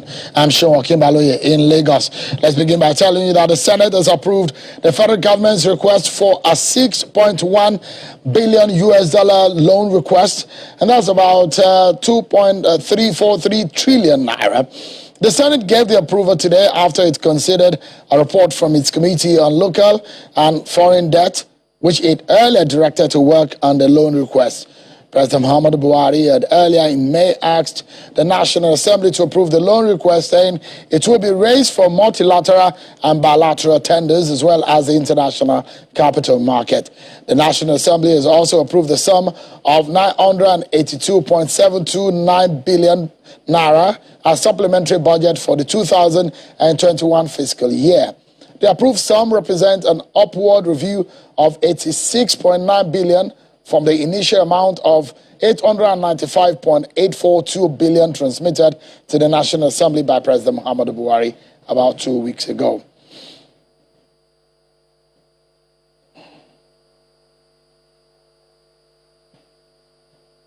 Before we get into our discussion for tonight, let's serve you with some of your political roundup stories.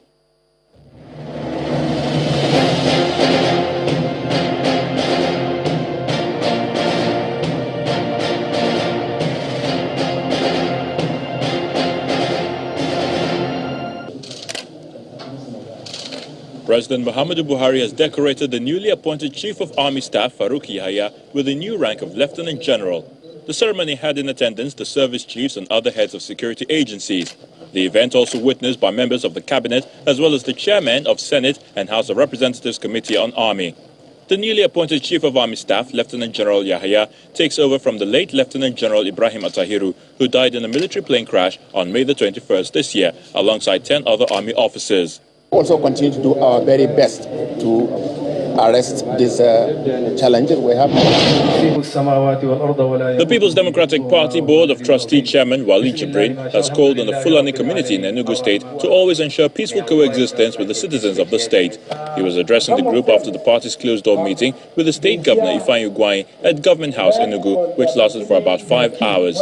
One of the board members, Adolphus Wabara, also told journalists that the meeting was about national issues and how to address security challenges. They are ready to give you all the cooperation and help needed.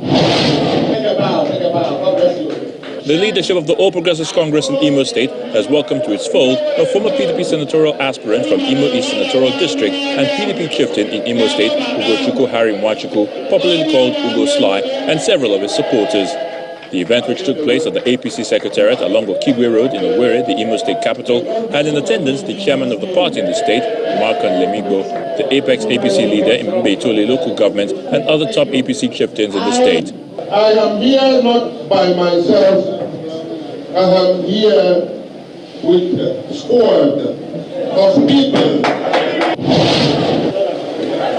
Sokoto State Governor Aminu Tambuwal has assented to 2 bills passed by the State House of Assembly granting autonomy to both the state legislature and judicial arms of government. While signing the bill into law, Governor Tambuwal says no governor in Nigeria is opposed to granting autonomy to the 2 arms of government, but are only concerned about the constitutionality of the Order 10 issued by President Muhammadu Buhari. We all believe in democratic tenets and we must all go by the Constitution.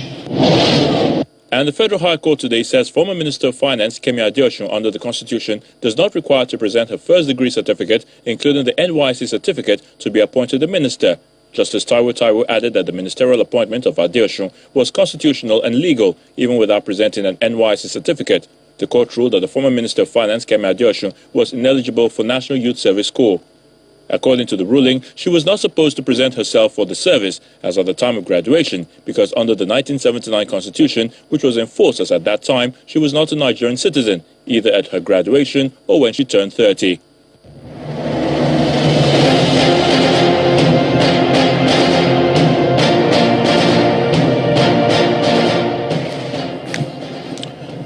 Well, so let's begin tonight. Yesterday, the governors of the Northeast region met in Jalingo, the capital of Taraba State, and are asking the military to sustain the momentum in the fight against insurgency in the region by taking advantage of the current division amongst the insurgents. The governors also asked the federal government to extend the exploration of oil to the Chad basins so as to put the Northeast states on the list of oil-rich states.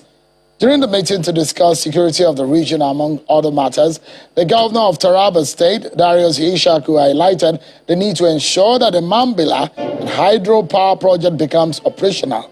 The governor of Borno State appreciated the effort of the military in containing insurgency in the region, however asked for the repair of electricity transmission lines destroyed by the insurgents. But for more on the situation in the Northeast and the developments there, let's speak with the host of yesterday's meeting and the governor of Taraba State, Governor Darius Ishaku. He joins us from Abuja. It's a pleasure to have you on the program, Your Excellency, Governor of Taraba State. Thank you indeed for joining us tonight. Let's begin with looking at some specifics. Perhaps from your own point of view, you are a second-term governor, and you have seen it all, if I may put it that way, the problems and the challenges of the region. A region bedeviled by the issue of insurgency. But from your own point of view, where you're standing, what would you say is perhaps the most daunting or the most challenge that is being faced by the leadership of the region or by the people of the region at the moment? At the moment, the problem we are still facing up to now is insurgency, banditry, insecurity, insurrection. We still have those problems. Although it has been greatly reduced, we're happy about it, but the pressure must be sustained. The pressure must be sustained, and the government must sit up to make sure that insurgency, banditry is completely stamped out of the region. For us in the Northeast, Everything has come to a standstill, including agriculture. The ordinary local farmer cannot go to his farm to farm. And so food production has gone up and people can hardly buy. I was asking before our meeting started, a bag of corn that used to be 7,000, maximum 10,000, is now 25,000 naira. It's outrageous for the ordinary man. And these are the problems we are faced with because people cannot get to the farms. You go to the farm, you risk your life. It is better, it is being contained, but the problems are still there of insecurity. Our labor leader was kidnapped 2 days ago in his home. And that is the second time he is being kidnapped right in the heart of the city. This is one of the things we are suffering from. Kidnapping, banditry, insurgency. Would you say, Governor, that the situation is better compared to 6 years ago when you became governor? Of course, yes. It's much, much better. For the last maybe 6 months, it's much better for the last 6 months than it were in the beginning. It's much better. At least the graph is coming down a little, but we will need to sustain the effort. And I will still request the federal government that those who are along the border regions and those villages who are hard to reach, they must teach them how to manage to use the guns to protect themselves. You can't leave human beings like this at the whims and caprices of somebody who moves with AK-47. This is wrong. They should turn like 10 or 20 people in each village along the axis of the boundaries. At least they can protect themselves. At least you can't come there and kidnap the whole 100 something people, and then they are demanding ransom, and then be killing them one after the other. Something must be done practically, something that works practically. I believe that some people must be trained, even in the villages. Okay, so and I mean, your reference point now is perhaps on the issue of how we can organize community policing. That is being a major issue. I know you're talking about citizens also arming themselves with weapons to defend themselves. That is not captured in our law. Are you advocating for such a thing, and how would that happen? The law is made for a living human being. The law is not made for a dead human being. You have to be alive to be in that studio. If somebody kills you on your way here, you can't be saying that. When the security can't protect you, then something in the alternative must come in. We must be practical. Or train people, give them practical induction, let them know what to do. If you leave me, the NYC, I would say, should be 2 years. 1 year for compulsory military training, and the other year for the social work that they are doing now. So that anybody who graduates as an NYC person can know how to handle the gun, can know how to defend himself. Just like it's done in other countries, like in Israel, like in Lebanon and other places. You must engage your citizens to be proactive. When you cannot provide the security, you must allow the people to protect themselves. Constitution or no constitution, you first have to be alive.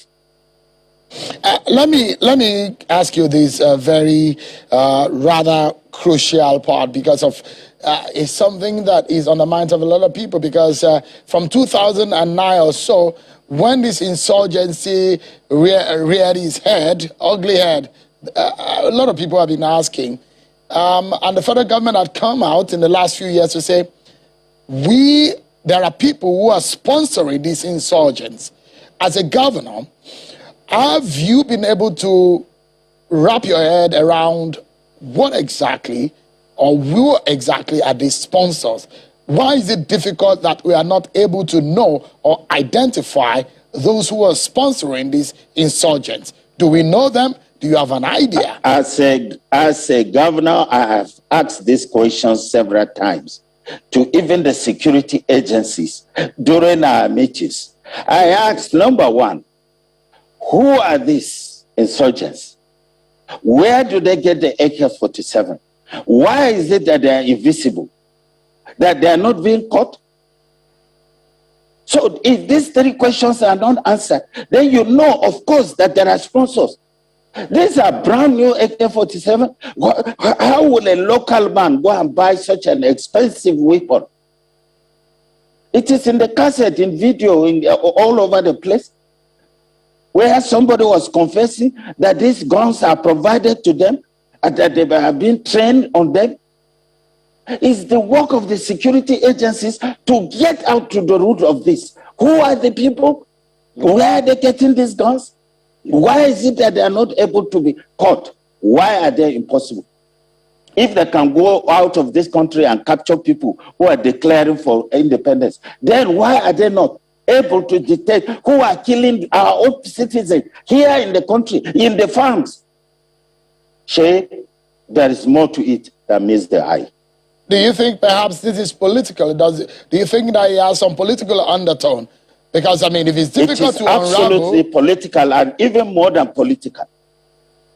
It is more than political. Do you see external powers or external influence in trying to trouble the Nigerian waters? No, this problem is Nigerian grown. It's Nigerian born. If there are external people who are coming to us here, are we so foolish to destroy ourselves? I mean, we have had independence since the 60s. We have grown. If it's education, if it's whatever, we are now educated. We are illiterate. We know what to do. And our citizens have elected us into position to protect them, not to kill them. Who will come from outside to influence you to go and kill your citizen? What for? This is a home problem. This is homegrown, and it must be solved internally at home.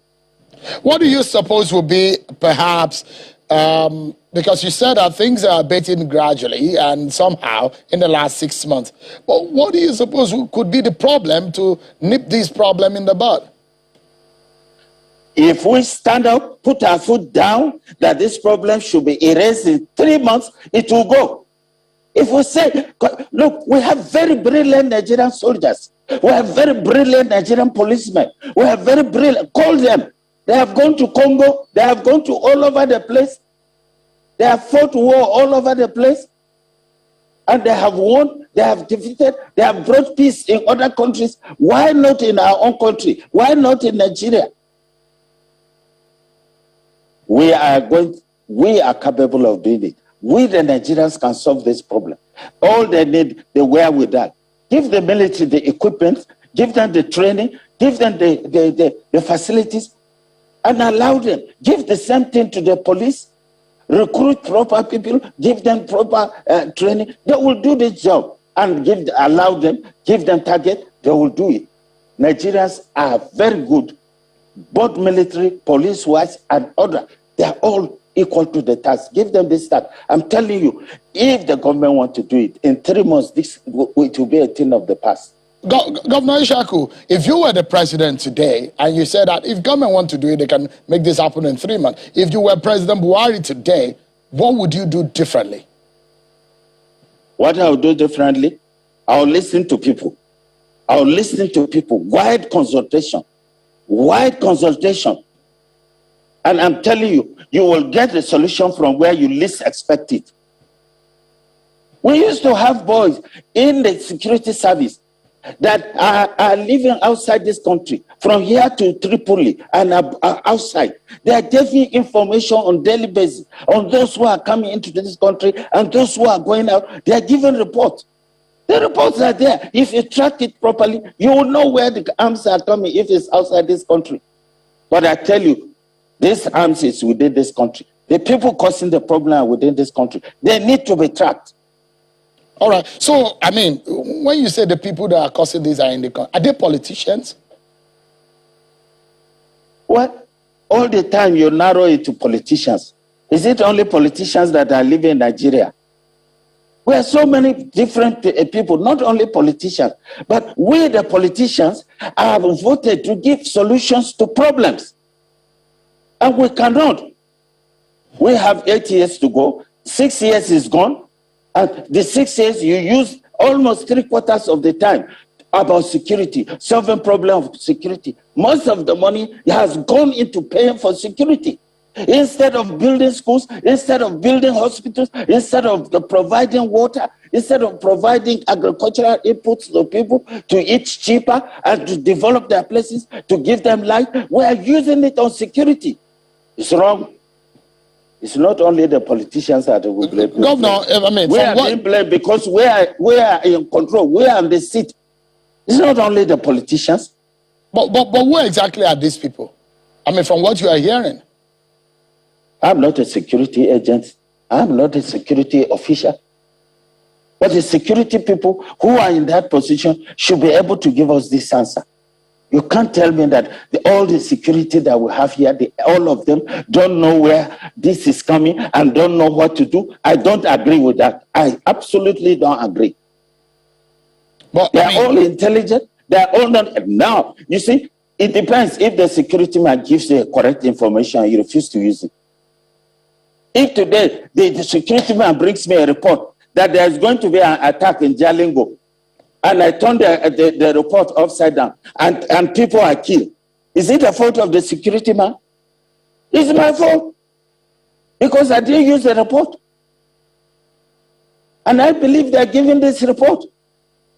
But it depends. If you use that report properly, if you act properly, if you act in time, then you nip the problem in the bud.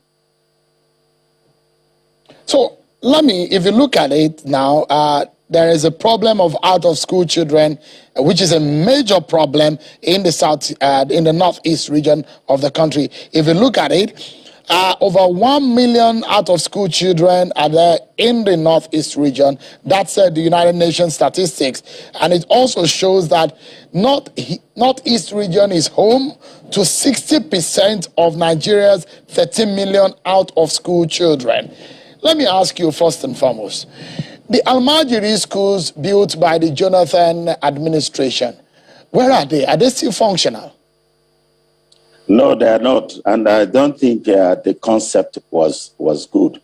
You can't just build a Almajiri school for one section of a person. The concept and the model was wrong.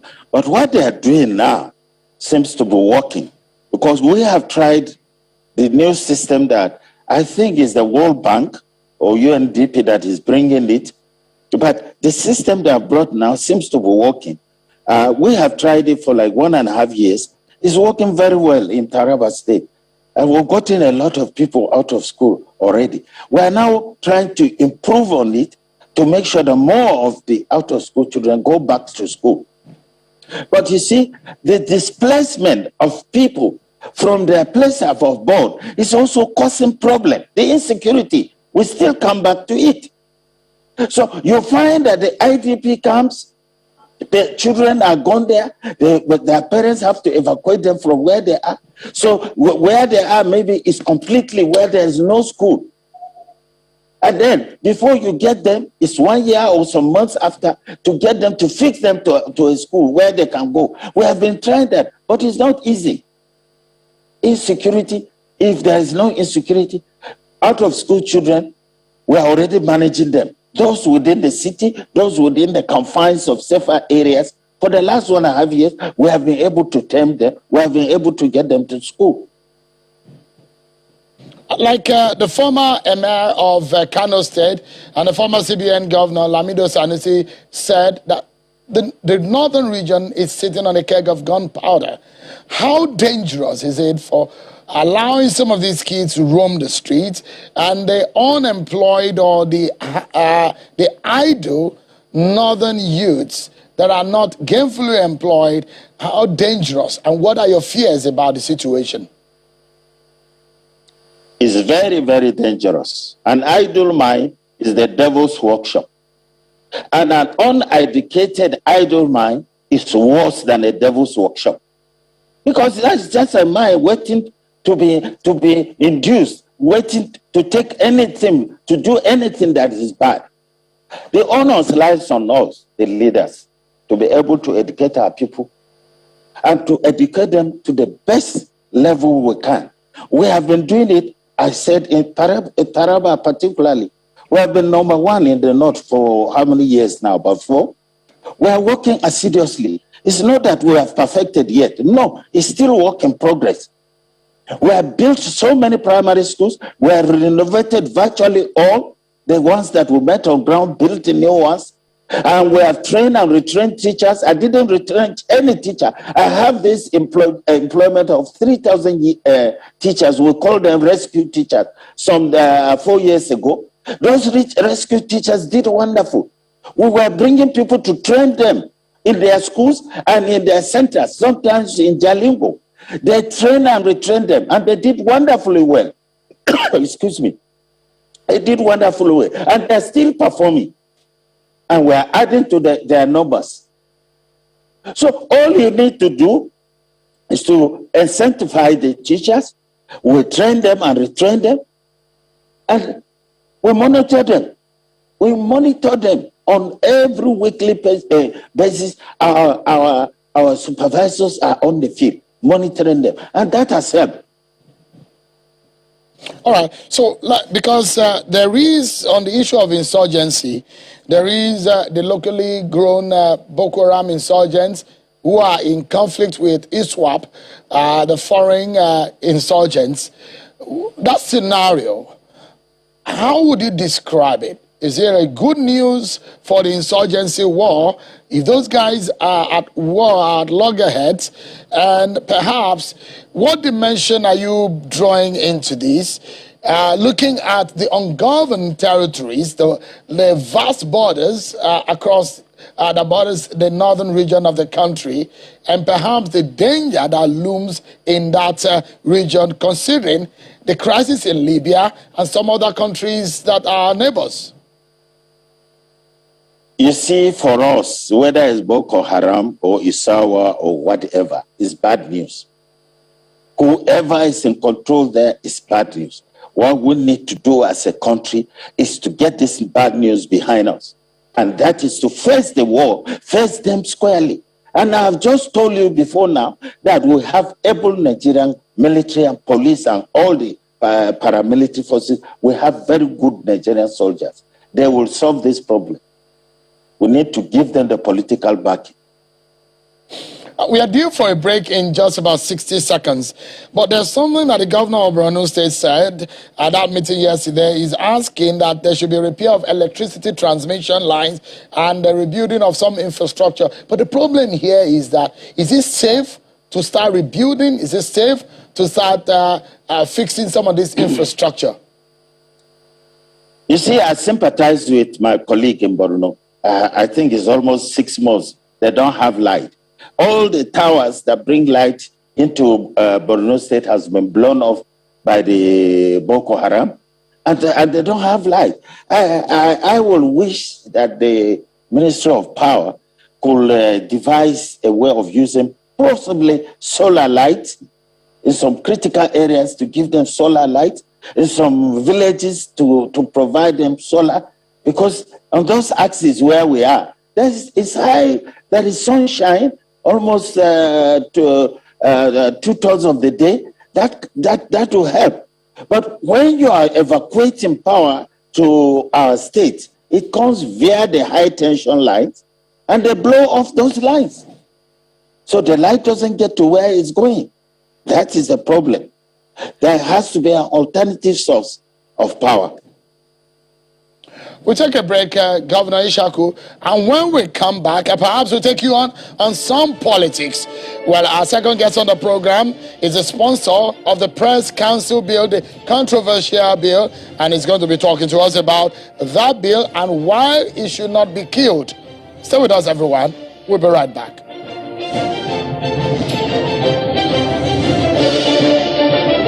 Thank you so much, everyone, for staying with us right here on Politics Video and Channels Television. The governor of Taraba State, His Excellency Governor Darius Ishaku, is our guest tonight, and he's been speaking with us from Abuja. Thank you so much, Your Excellency, for your time tonight. A lot of people are worried about the situation in the northeast region of the country, but on the minds of a lot of people is the solution, and you've been talking about what possibly could be the solution. But in your own state of Taraba, because states are having problems because of the issues of exploration of oil and the income revenue from oil and all of that, IGR, the federal government has said there's a revenue problem, and we're not at reach as we think. In your state, IGR is not that fantastic. You fall below the medium ladder in IGR, and in fact, FAC, you fall below the medium ladder. How are you hoping that you'll be able to increase the wealth of the state and create more revenue? Well,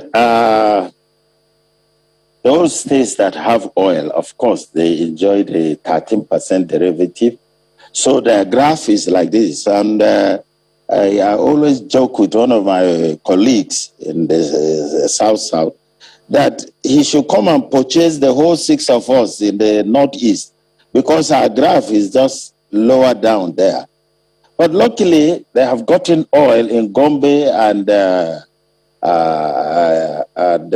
Bauchi, Axis, and even in Taraba State, we have oil. It's just that they have not started drilling and large quantity of gas. So in the Benue Trough, up to Chad Basin area, it's suspected that there is oil. But you see, the fashion of oil is already going out. I'm sure in the next 10 years, they will not be talking about oil in the world market. They will be talking more of gas and renewable energy.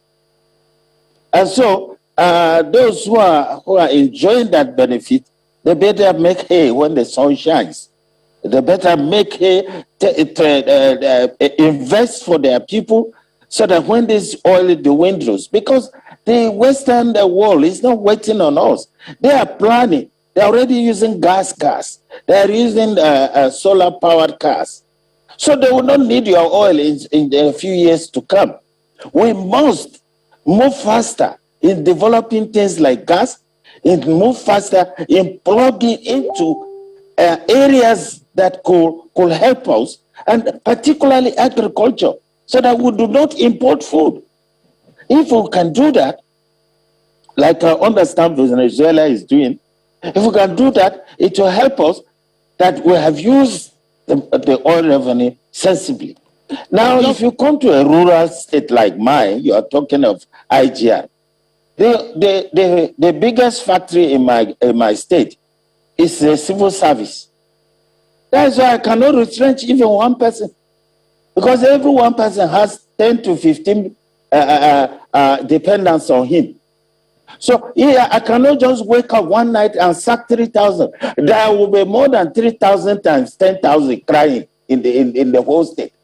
I can't afford it. It will get to a point that you might not be able to bear the wage of, the burden of paying their wages at some point. If the revenue problem... Already I'm there. Already I'm there. I'm just trying the best. The money we get from the federal government, when it comes in, virtually all goes to salary payment. But what I'm telling you, we are working hard on the IGR. But the idea that will really get you out of this is if they start exploiting the oil that we are getting down in that area. But Governor, let me comment. Yes? Apologies, because I look at Taraba State, for example. Salt in large quantity around the Wukari area is found there.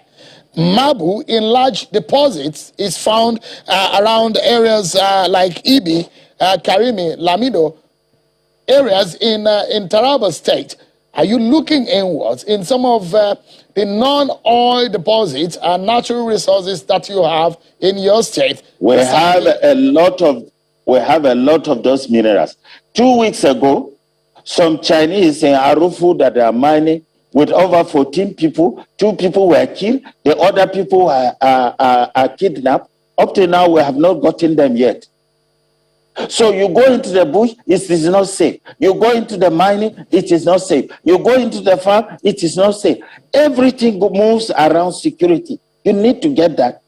Look, Taraba State is the largest place we can get income as IGR is in tourism. But who will go to a touristic site when he knows he will not come back alive? But Governor, have you spoken with President Buhari about this? Have you met him? Have you spoken about the situation in your state? The reason why you cannot generate more money, because if you cannot generate more money, you simply cannot do anything for your people. Have you had this conversation? I have just told you the main problem we have in the Northeast, the major number one problem we have is security. If they can give us the security, then we'll manage the other problems. Will I come and be determined President Buhari to go and manage Taraba for me? He has enough. You can imagine, I'm managing only one state out of 36. I'm having headache. Then you imagine the president who is managing the whole country. I go and load him. What I need from him is security because he has the wherewithal. I don't have the army. I don't have the police. If I have these two people, then I will not even, you will not even tell me to go to Buhari. But the president has enough problem. Why should I go there? I should manage my state. And I'm doing the best I can. All right. Let them give us security. Some of us will turn our states around. Okay. Let's go into politics in the few minutes that I have with you. The first is there is this debate about where the presidency should come from in 2023. The southern governors have made a position. They said it should come from the south. Do you agree?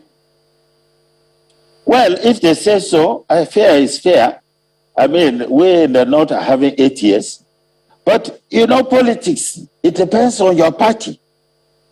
If today my party presents a southern candidate, I will vote for him. So it depends on the party. I wish it will be a general rule of the term that, okay, after 8 years, we shift from north to south. After 8 years, we shift from south to north. If we can be doing that, I think in some manner and sense, it will bring credibility and balance in the polity. But we should not say, oh, presidency must be here or there. We will mature into a level like they are in the US. They don't care where the presidency comes from. Even a black man from Africa has gone and has been the president. That is a level of maturity they have matured into it. We have not yet. So we may have to be doing the balancing to be able to get to a maturity state. All right. I will work for whoever my party gives me. Okay, so you've some of your friends in the PDP, your governor friends, about 3 of them have left the PDP for the APC in the last few months. Have you been consulted about a possible defection? Has the APC approached you? APC has not approached me, but what they did to them, they are doing to some of us. They are using the security against us in all manners and facets, calling all our people in all manners and facets, searching all the books of every nooks and corner. So when it's such of like they want to purge, they are purging those people. Most of the people that left will understand that they put them in the corner, they cannot say no, they then move there and they promise them they will not disturb them again. They must stop that because we must develop this democracy credibly. If we don't develop democracy credibly, the country will be worse off. We don't want a dictator. We don't want a one party in Nigeria. It's wrong. We should have a multi-party. We should have criticism in the system. They don't purge people by putting security on them, checking all the. They are purging. They are purging people by putting them under pressure. All right, so Governor, we're out of time, but this is my final question. I actually wanted to know whether you're going to go into the Senate after leaving office as governor. Is that part of your plan? I have always told people that God works out my plan for me. I never knew I'll be a minister. I never knew I'll be a governor. And if I finish the governor and God said that, oh, this is your, I will go back and continue my lecturing and my consultancy services. That was a beautiful life I left. But now I'm serving people. I don't regret it. Because I knew that if I hadn't come, what I have done for my people, I never would have done it for them in any other facet. What I have done for my people, I am inviting you, Shem, come to Taraba. Have you ever been to Taraba? If you come now, you will see the difference. You will see what I have done in the villages, all around. I have 168 wards. There's none I have not developed something into it. I have won Waterman of the Year 3 times. I've won Governor of the Year twice. All right, Governor, we need to go now. But if you can, Your Excellency, we need to go now. Just in 30 seconds, if you can tell me, your party wants to return to power in 2023. With what we are seeing, we are working towards it. Okay, is that possible? We are working towards it. Because I mean, a lot of your colleagues are leaving. It is very possible. They will get their problems when the time comes. It's very possible. We will be in government house. Don't worry, by the grace of God. Governor Darius Ishaku, the executive governor of Taraba, said, thank you so much for your time tonight. It's a pleasure talking to you. Thank you. Thank you. Appreciate it. Let's switch gears now, everyone. And let's talk about the Press Council bill. There are efforts on the Nigerian Press Council amendment. The sponsor of the controversial bill in the House of Representatives, Honorable Segun Odebomi, a member of the APC from Oyo State, has said that the media industry stakeholders have a right to reject the bill entirely or some sections of the proposed law they are not comfortable with. There have been criticisms on the bill, which has been described by some practitioners as perhaps the most draconian media bill that ever existed in the history of Nigeria. The sponsor of the bill, Honorable Segun Odebomi, joins us from our Abuja studio. Thank you so much, Honorable, for joining us at this time. Let me begin by asking you, we would like to know what is on your mind, Honorable, when you were proposing the amendment to that bill and when you brought that idea up. Because practitioners feel very offended by it, and they're saying that it is the most draconian piece of legislation that has ever emerged from Nigeria. Thank you very much. Odebomi Segun Odebomi, like you said, to the glory of God, I'm representing Surulere Ogola Federal Constituency in the National Assembly there. The bill, I like and I appreciate the way you put it. That existing bill. The bill we are talking about is an existing bill. I mean the existing act.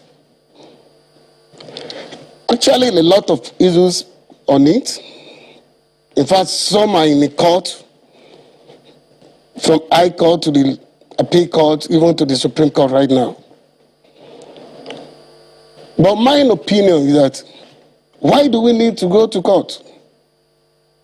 We are in a democratic era. And the law gives the National Assembly power to amend the law. This is an act. Even the constitutional that is very, very cumbersome in the process of amendment. We engage on it on at least 10. But the act is just a process in the National Assembly, which I believe we can work on it and get the best for us. Well, I have the privilege of serving in that committee in the last assembly. And I know this is an existing agency, an existing act. But to the best of my knowledge, the expectation from this press council agency, I'm very sure Nigerians are yet to get it from them. And what can we do to get this from them? It's by amending their law. If you go through the existing and my proposal, you can easily get that I only work on Section 2, by introducing another section there that has to do with the executive secretary, and I thought of maybe we can come up with a board that will come from all the stakeholders. That is my own thinking. And mind you, the process of law is very clear. My own thinking, my own idea cannot make a law.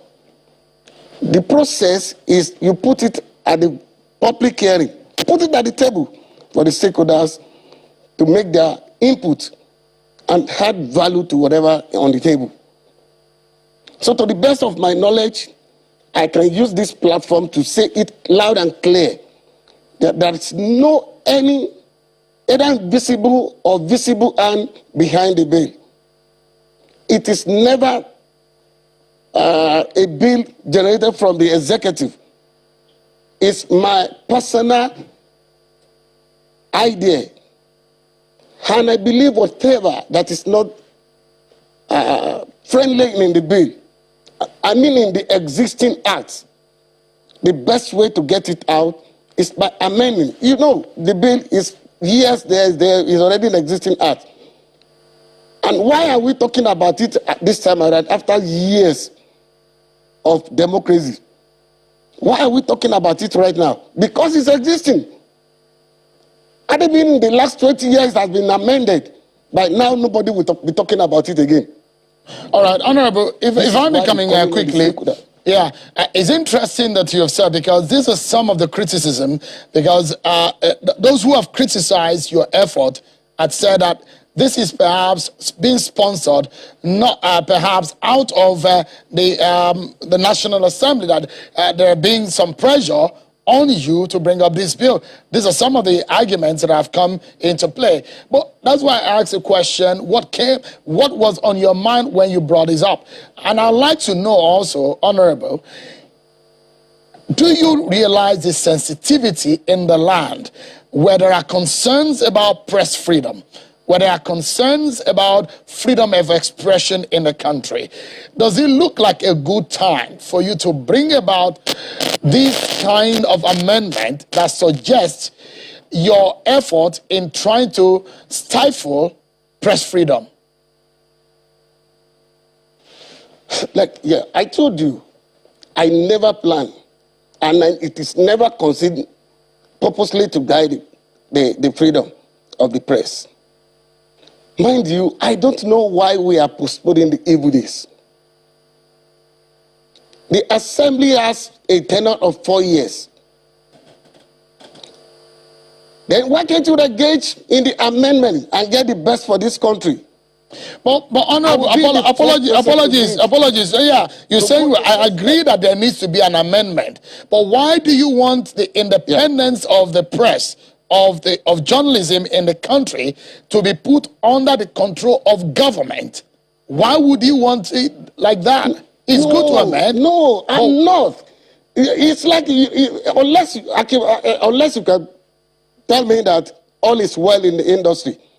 Even in the government side, in the public side, some people are calling for regulation of the price. But what I'm telling you, if you go through the bill I propose, I'm proposing that instead of waiting until somebody one day or government will come up with the idea of regulating that would not be acceptable, why can't the stakeholders come together right now and come up with a code that will be guiding the process? And this code will be powered by that agent, by that act. We will be given the body that you have the power to go and make a code that will be guiding the process. At that point, even if there's any problem with any journalist, the government will refer to the body. That they will report you like NJC. They will report to the body, and the body will take the measure within the house. So let's take these issues one after the other. One of the things that you are proposing is obtaining a license before you can build or start a press hub. That's one of the things that you're proposing. Is that true? Why do you want to propose that? It's already existing. Check. check the existing act. It's an existing clause. Go and check. That's what I'm saying. But you're seeking an amendment to it. Friendly. No, you are seeking an amendment to it, and basically, what you are saying in that you are on your proposal, Honorable, so our Nigerians can get you clearly and understand where these issues are. I don't know. Let me ask you frontally: have you?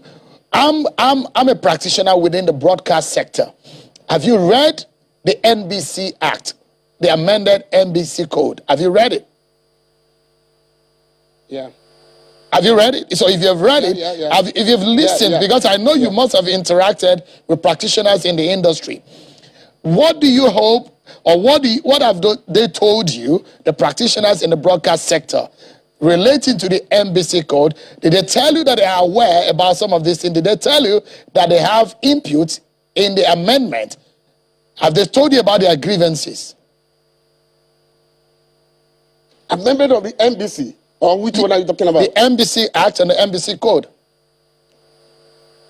The existing NBC Code? Yes. Hello? Yes. Yeah, what is the problem with it? I'm asking, since you said you are interacting with practitioners so that in the future we do not postpone the evil day, and I'm giving a specific example of the broadcast sector, the grievances of stakeholders in that sector, if you have listened to them. I said I'm talking about the press council, not NBC. Yeah, I understand. NBC has an existing... Absolutely. And I'm saying that the reason why people seem to have some doubt about what you're working on, you said you have a good intention. Good. But the content of the amendment and the proposal you are putting forward is suspicious. And those are the issues that people have with it. And I'm putting the issues before you. And I'm giving an example of the broadcast sector, for example, that people feel they're being left out.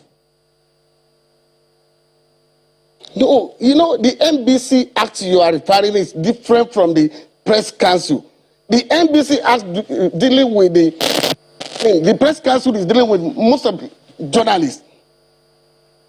And we are talking about journalists when it comes to the issue of Press Council.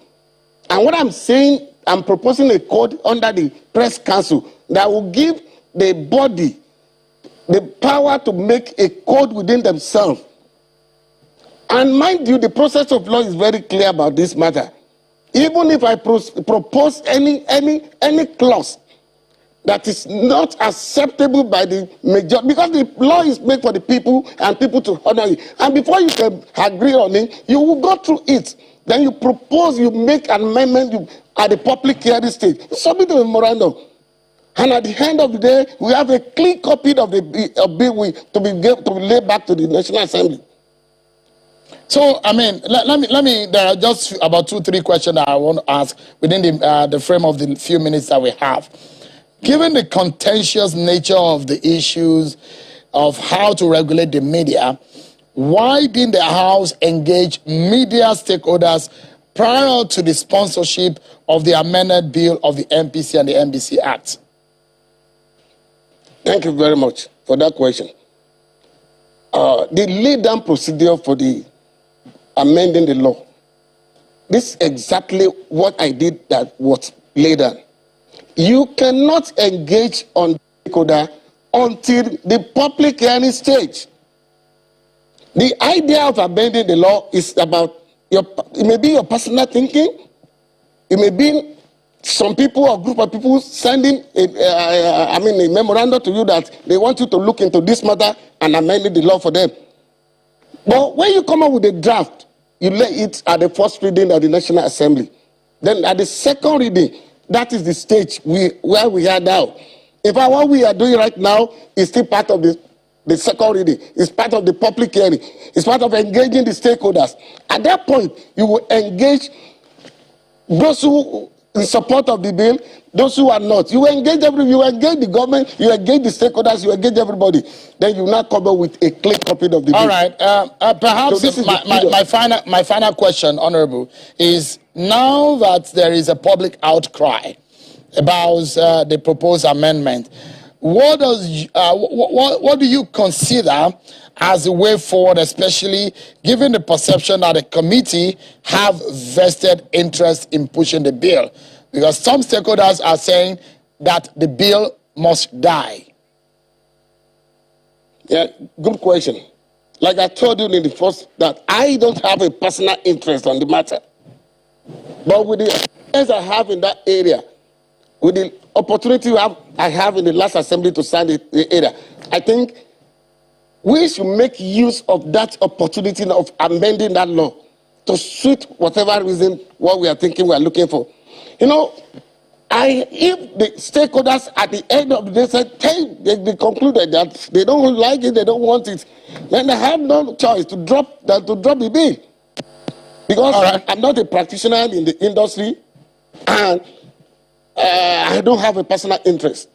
Okay. But I know at the end of the day, in some years to come, they will come back to appreciate me if we are able to get it right. Honorable Segun Odebumi, the sponsor of the Press Council Amendment Bill. Thank you so much for your time tonight. Thank you very much. Thank you so much. I want to say this, that even presently, the content of Nigeria, they should work on it. Otherwise, the colonial masters are working on to take a lot of things out of the Nigeria. Nigeria content should be protected in Nigeria to safeguard our people. Thank you. Thank you. I appreciate it. Well, that's our show for tonight, everyone. Many thanks for watching. I'm Sean Kimale. Bye for now.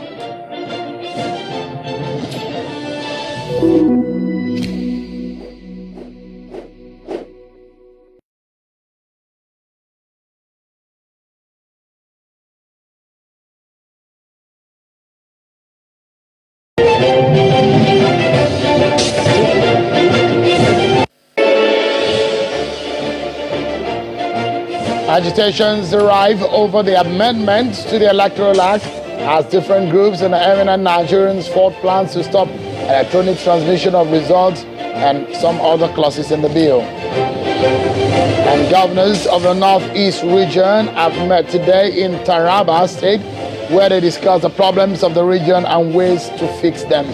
They are worried about the state of development and insecurity in the region.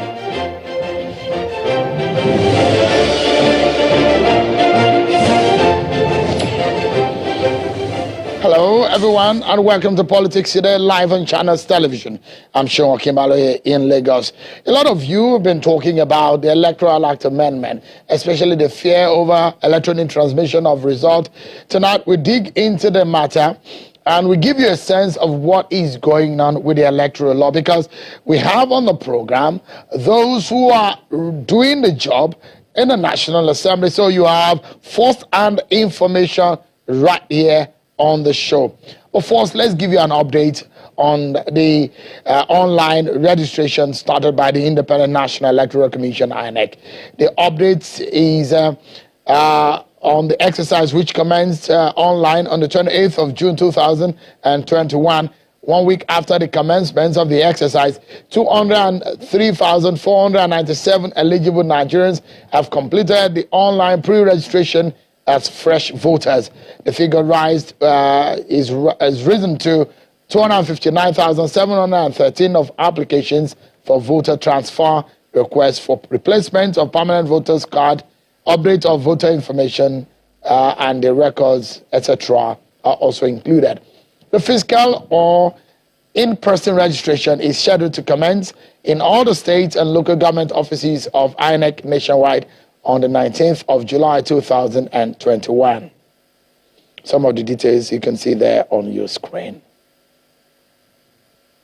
Before we get into the discussion for tonight, because it has to do with the elections, the Anambra elections, the Ekiti, and the other elections that are coming next year, of course in Osun State, and the 2023 general elections. The Electoral Act Amendment, which is ongoing, what the National Assembly members are doing. Remember that on this program, we've had the chairman of the Senate Committee on INEC, who has promised that they will do a thorough job. He's going to be here, and we'll have other conversation within the next hour on some of these issues for you. So let's quickly get your political roundup stories, and we get talking afterwards.